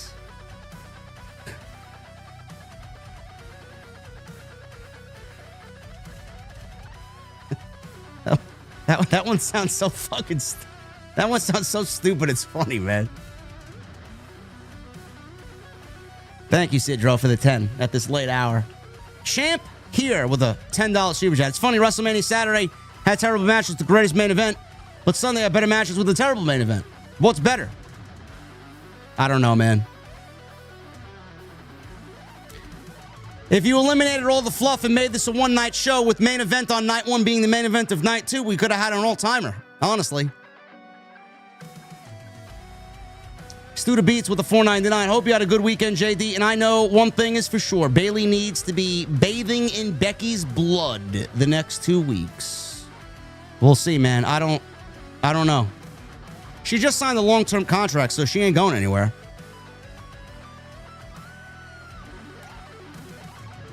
Miguel with a $5 super chat. Cody and Cena stuff was being so fun while slow until the Travis Scott bullshit.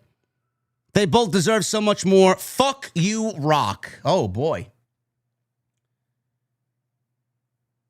Man, tell us how you really feel, brother.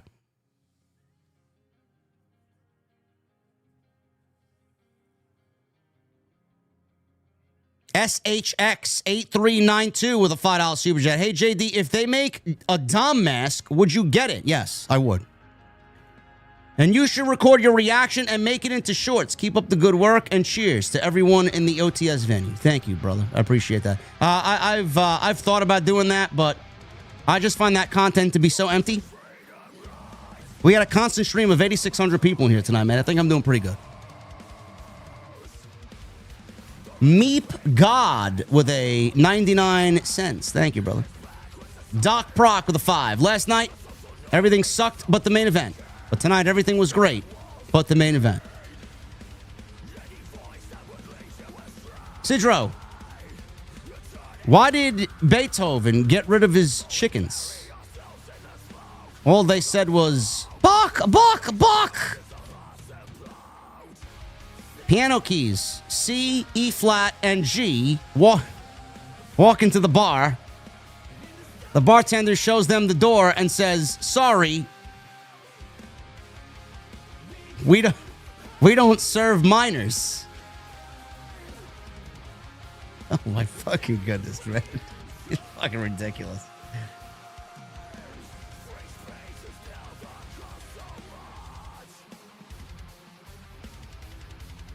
I like that one.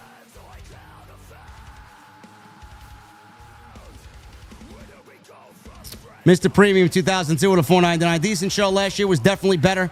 I'm not saying that because I was at the show. I say that because of the build going in. Good evening, JD.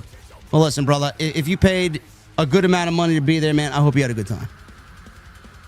I could not sit there if I was there. I would be too pissed off. I'd be at the bar almost immediately. If I didn't have to show up here, I'd be at the bar almost immediately drinking. Doc Proc, $4.99. So he aligned himself with The Rock and sold his soul just for The Rock himself to never show up and help. Horrible booking, in my opinion, all for nothing. I think Doc Proc is more upset than anybody else here, man.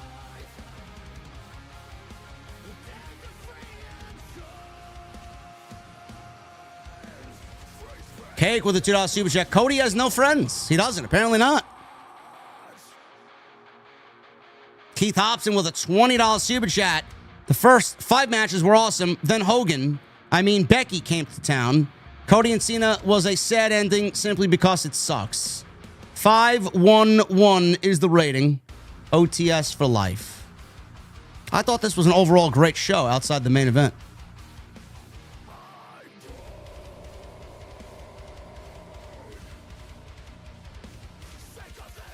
Doc Proc with a $4.99. Yeah, this has to be up there for worst Mania ending ever.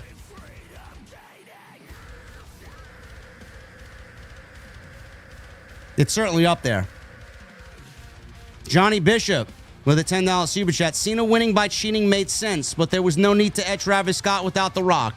That does not help Cena, who had trouble putting on a decent match. Cody's reign deserved better.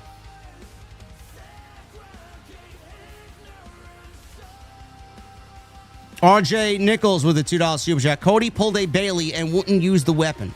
He's an idiot. After what they did to him on March 1st, he wouldn't use the weapon? Vinny with a 199. WWE loses 1,000 fans every time Cena locks in the STF.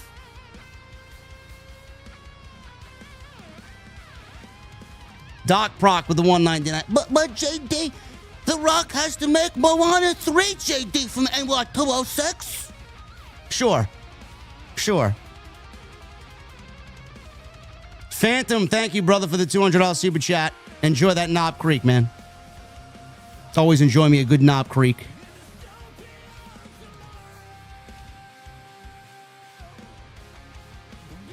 You know, I had a weird thing. Speaking of bourbon, I had a weird thing happen to me, and maybe somebody could tell me what the fucking problem is here, because this was so fucking weird. Last night during the stream, I have a refrigerator of Liquid Death over in the corner. Now, I have Liquid Death and a couple of beer bottles in there, some fancy beers in there. During the stream last night, I heard something burst, like glass legitimately shatter. I'm like, all right. It was like the first third of the stream, I looked over a couple of times and I seen just a stream of liquid start forming on my hardwood floor, reaching the rug, which I'm sitting on right now. After the stream was over, I go into the refrigerator to see if any of the beer bottles burst, and nothing broke. So I'm like, where the fuck is this water coming from? Is this like imaginary fucking liquid? Like, what is this? Water, bourbon, beer? What the fuck is it? So I look on my shelf. I have an action figure shelf. I got all my Funkos. I got Bacardi and her ashes, her fur, a couple of Transformers figures, some Pokemon displays. And I got my Machine Head whiskey. They just came out with this shotgun whiskey. I paid $200 for it. It comes in a beautiful box. You open the box, it's all lit up. It's got 2 shotguns full of whiskey. Why shotguns? Let Freedom Ring with a Shotgun Blast from their debut album, Burn My Eyes. The opening track to that album is Davidian. That's the chorus of the song. So they made shotgun bottles of whiskey. It also comes with 2 shotgun bullets in the shape of shot glasses. So I see that the box is wet.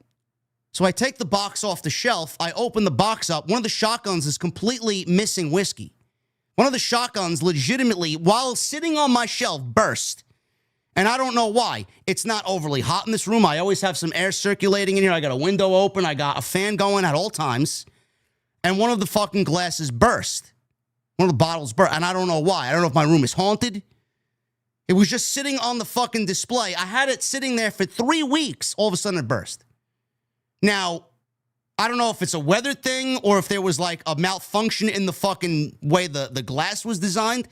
I spent $200 for this shit. I wasn't going to open it. Now I got 1 shotgun out of 2, and I got a broken fucking shotgun sitting on my floor. I got to call the manufacturer and tell them, you sent me a defective product.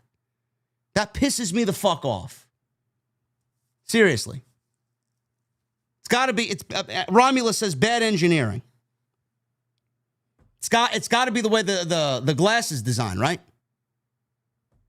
Like if there's a small imperfection in the glass, it grows over time and just boom, it just burst. Man, I'm so fucking. It's been on my mind all day, man. It's like fuck, ridiculous.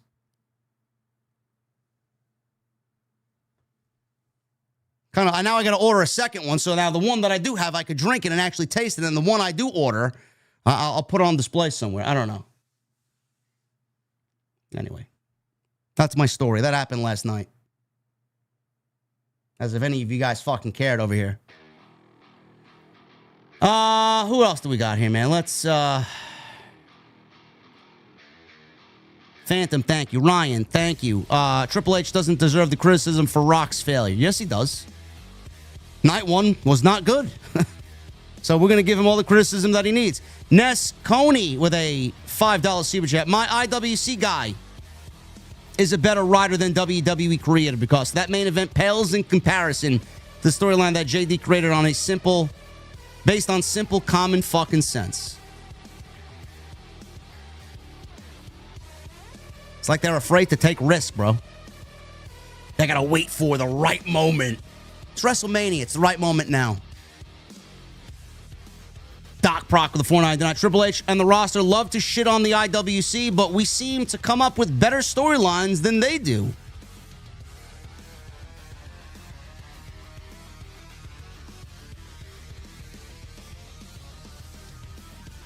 Cram, no, I didn't get to taste it, bro. Now, if I buy another box, which I am going to have to because I want it, and it won't be shipping out till May 20th because they're all sold out of the first batch, I'll probably drink the one I do have and put the other one on display when I get it.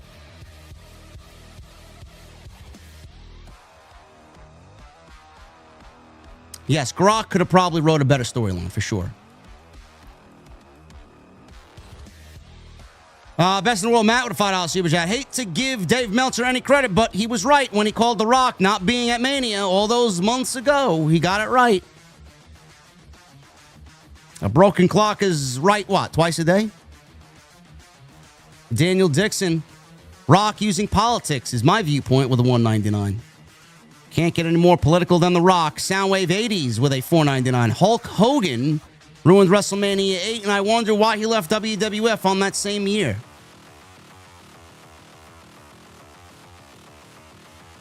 Politics. Should have been Hogan and Flair. The main event of WrestleMania 8 should have been Hogan and Flair. And then Jake versus Macho Man for the WWF title. Or Macho Man and Jake the Snake regular. It should have been Hogan and Flair for the WWF title. But politics got in the way. If that was the case, imagine a WrestleMania 8 with Hogan, Flair, Savage, Jake, and then Brett Piper. It's pretty fucking, that's huge. And WrestleMania 8 is still one of my favorite WrestleManias of all time. That would have been a classic. Olivia Lover, why did Travis and Cena nearly get themselves DQ'd? I don't know. They could do whatever they want. They're the Hollywood connection.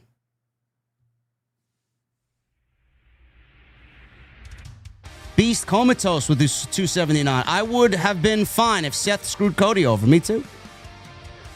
I absolutely would have been fine. AJSP with a super chat. Rollins saved WrestleMania 31's main event. 41 needed Rollins to pull double duty.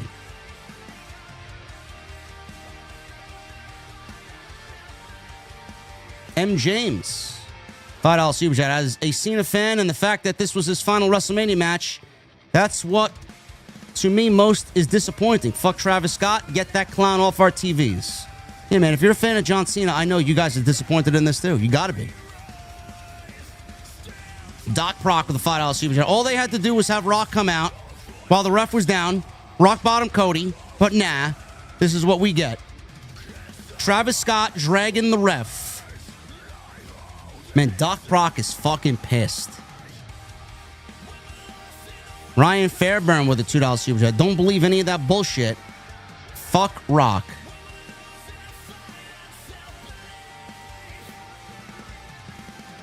Yeah. Tommy with a $5 super chat. Might as well had Jay and Gunther main event night too. Maybe The Rock is still mad about last year's Mania, and hell, Vince could have booked a better ending. Sidro with a 2. I wonder why kamikaze pilots wear helmets.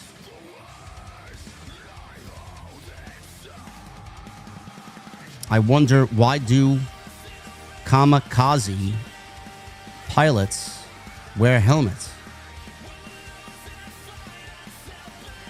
Sidro, it's going on 3 a.m., bro. That one might have gone over my head, bro.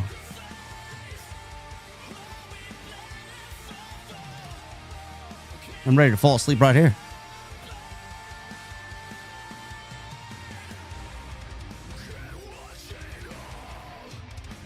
Devil Jinx with a $10 super chat. Mania Night 2 ended like Game of Thrones. Everything was great until the finale. The Rock kind of forgot he was on one of the kingpins of the event storylines. Or he was one of the kingpins of the event storylines, yeah. He didn't give a shit, bro.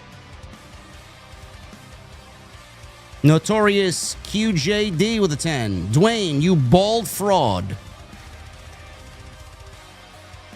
Jake with a $10 super chat. I know Cena was winning. Does it matter? Us losers just wanted Rock to be involved or not? Just stay out. I loved it.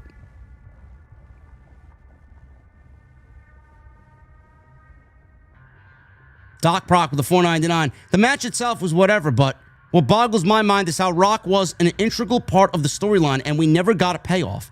Man, I tell you, man, Doc Brock is fucking pissed. You know it's bad when you got to say Meltzer was right. Omega Kong with a $19.99. I saved my money. I'm glad I didn't go. Brother, I'm glad you didn't go either. I was disappointed about the ending. This can have a negative drawback. What is next?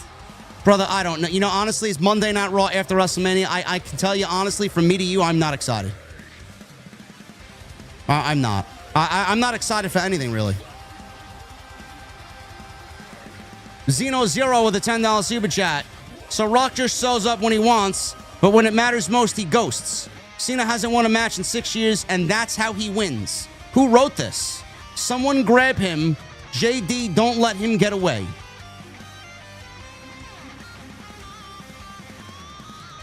Zeno, there's so much wrong about this. I can't wait for the reports to come out tomorrow. AWC Legend with a $10 super chat. JD, you're the GOAT. Really enjoyed Seth's heel turn and can't wait for Raw. Happy Cena got his 17th title, but the ending could have been better for sure. OTS for life. Man, you're really calm about that. I think a lot. You could be like Doc Brock over here and just fucking spew your hatred all over the place, man. AWC Legend keeping it classy. Zeno with a 5. At least Cena can bring back the spinner belt. I don't care for the spinning belt, but come on, JD, that title goes hard. I didn't mind it. It's not one of my favorites, but it fit the whole vibe for sure. Sidro with a 2. Cena said he would ruin wrestling. Lived up to it. I guess he did. He ruined more than just wrestling. He ruined everybody's favorite. He ruined everybody's mood tonight. Lauren congratulates John Cena on winning number 17. Orton deserved better at Mania. Had a squash tonight in Backlash main event. Randy Orton versus John Cena. Yes. I thought Orton had a fine WrestleMania match. Not something I'm going to complain about.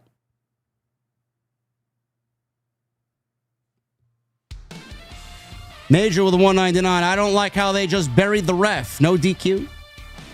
It was like an AEW official out there, bro. Tim Sim with a $20 super chat. Thank you, Tim. This year's WrestleMania to me is a 3.75 out of 5. Some great matches, some that were meh, and some big disappointments with both triple threat matches delivering the best of this year's WrestleMania. Pales in comparison to last year's, sadly. Tim, that is a very accurate assessment of WrestleMania. Jake with a $2 super chat. It was the best matchup of both nights. What was? CM Punk, Seth Rollins, and Roman Reigns were. Yes. I agree. Wolf Monster Den. Wolf Dragon Monster Den with the $5 super chat. If this is what we get when AEW is doing poorly, what the hell are we going to get if AEW goes off TV? This lackluster shit will only get worse. Bro, AEW are a bunch of fools, man. They need to take this negative momentum that WWE has right now and just book the best fucking shows and the best stories possible. Seriously. Hit it where it hurts. Tim Sim with a $10 super chat. The honeymoon period of the Triple H era is over, in my opinion. With AEW still not doing good either, where does that leave us, wrestling fans, with other than NXT?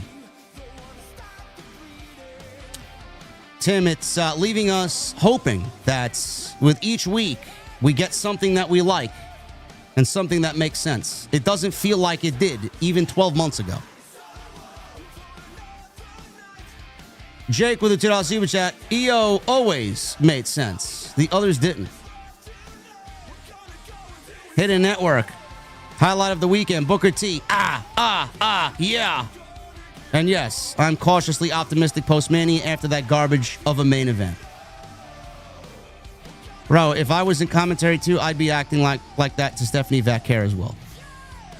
A Hollywood guy with a $5 super chat. Ric Flair is pissed that Charlotte lost at WrestleMania and wrote a letter to the WWE Universe saying it's her legacy to win. Fuck Ric Flair and everything that he has to say about Charlotte. He said that was the match of the weekend. He's obviously drunk. Give me a break. Joker's Face with a Joker Face 501 with a $2 super chat. JD, The Last of Us Season 2, Episode 2 will make you cry. I played the game, Joker. I probably know what you're talking about. I have not watched one episode yet. Hopefully I do get a chance to on Thursday. Major with a 199. Cena won't even be around to build for Backlash. That motherfucker better be on the show, man. Monday or Friday, he better be on the fucking show. Jake with a 20 and a 2. I'm okay with all of it. I understand everything you're saying. It's the not telling you and fucking figure it out alone.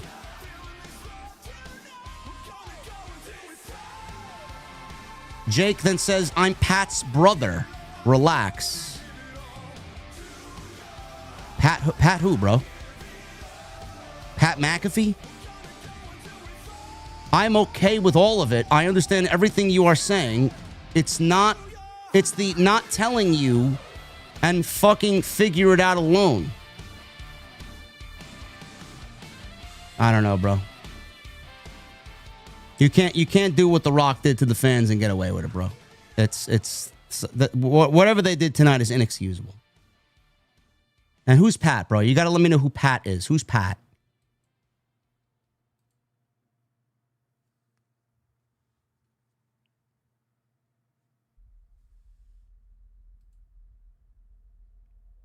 Matchmania 23 with a $5 super chat. Even if The Rock can't show up, you give us Seth, you give us Heyman, you give us something. Too bad Cody had to be associated with this garbage. I agree.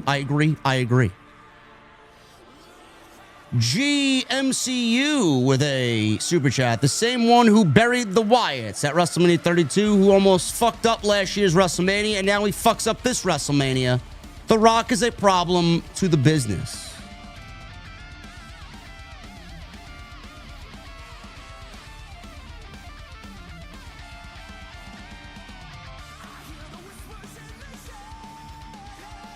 Tyler with a 199. WrestleMania 40 was way better than 41. I agree. Wrestling Bro 91. This was a shitty WrestleMania overall. It's not anything I'm going to remember, bro. I'll tell you that right now. Kevin Delator with a $9.99. Don't watch the product as much anymore. Glad you're still kicking ass and getting bigger. I'm not made of money, but have a fresh Guinness on me. Kevin, thank you, brother. Appreciate that. Lord Gasmic, I appreciate it, man. Thank you for the 100 bomb earlier. Sidro with a 2. Steve crashes. JR says, by God, he killed her. He killed her. That would have been, I'm sure there'll be a meme about that on social media tomorrow. Jamel Turney with a 499. John Hall. Fire Charlotte Flair and we're good, Nick. It's about time we have that discussion about Charlotte Flair jumping ship to AEW. The WWE locker room has passed her by, bro. Sidro with a $5 super. The bird that delivers babies is called the stork. And the bird that prevents girls from becoming pregnant is called the swallow. Oh, my God. Oh, my God. Hashtag swallow is a real bird. That was the best one of the night, bro. Major with a 199. Those fans sitting inside the set stage for $50K. Couldn't beat me, bro. Never in 1,000 lifetimes will I spend $50,000 to attend anything. JD25 with a 999. We're also intrigued by Cena selling his soul to The Rock at the Chamber, only for him to never be mentioned or show up at all, leading to and including WrestleMania. What the fuck, or why the fuck was he needed then? It's a good question.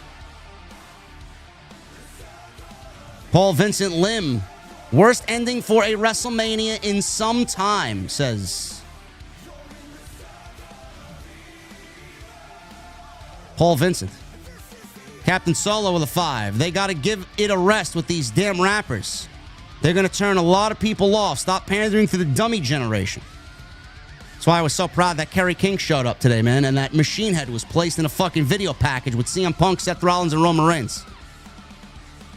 Colin with a 10. IYO SKY retaining was great. Hopefully she keeps the gold for the rest of 25. I don't think it's going to be that long, but maybe till SummerSlam. Darius Jones with a 10. Just seen the most recent episode of The Last of Us. My eyes were very watery. Oh, God.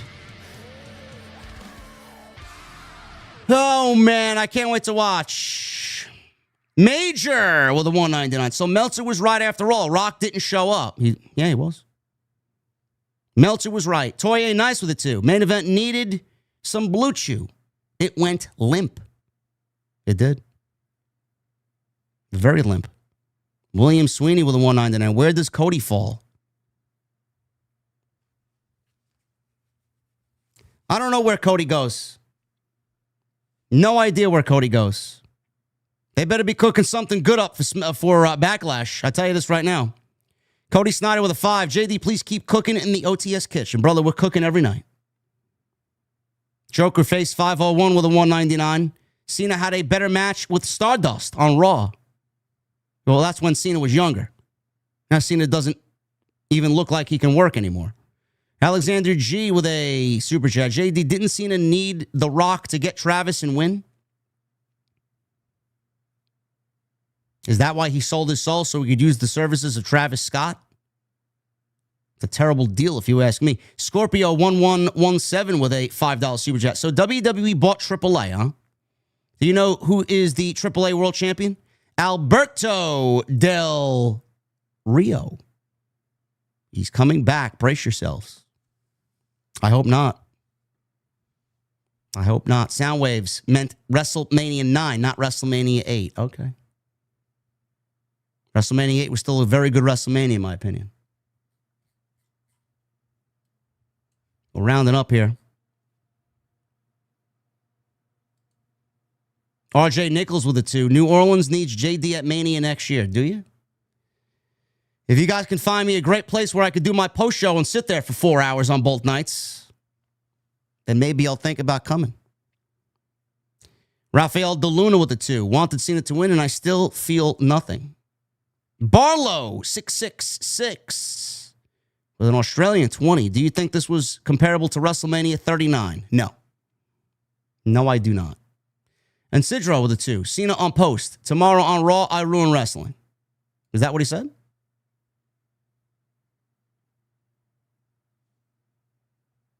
How much more could he ruin things? He ruined everything tonight by this fucking main event. Best in the world, Matt with a 5. Is it an African or European swallow? If you know, you know. Matt, don't instigate on Sidro, please. Don't instigate, bro. Guys, we still got 5,500 people in here on a 3 a.m. Monday morning, man. We need 61 likes for 3,000. Are there 61 people in this chat right now that haven't hit the thumbs up? If you are one of those people, I'm going to need you to hit that thumbs up. I'd stay here for another hour if you guys want to continue to get those super chats in, but I feel like I need some sleep. How was this year's WrestleMania coverage? Did I deliver? Did we deliver? Like Papa John's, who sponsored fucking how many matches at WrestleMania this year? I appreciate you guys, man. Thank you. We do it again all over again tomorrow, man. Captain Solo, Stephanie Vaquer, 1 Blue Chew. Bro, you don't need any Blue Chew. You kidding me? Bro, if you need a Blue Chew for Stephanie Vaquer, bro, you are doing something incredibly wrong. Thank you guys very much, man. Thank you for the great support, man. You fucking killed it. We had over 10,000 people watching the fucking stream tonight. We had somewhere in the vicinity of 13,000 people watching the stream just by the audiences on YouTube and X combined, bro. It's fucking crazy. Thank you very much, guys. Appreciate you. We'll be back again. Do it all over again, man. The biggest Monday Night Raw of the year. Monday Night Raw after Mania. What does Triple H have? He better have something fucking cooked up. 3,000 likes. We did it. Subscribe down below. We're on the way to 169,000. I'll see you live tomorrow night. Tonight. From Monday Night Raw right here on Off the Script. Raw after Mania. Until then, guys, have a good night. I'll see you tomorrow.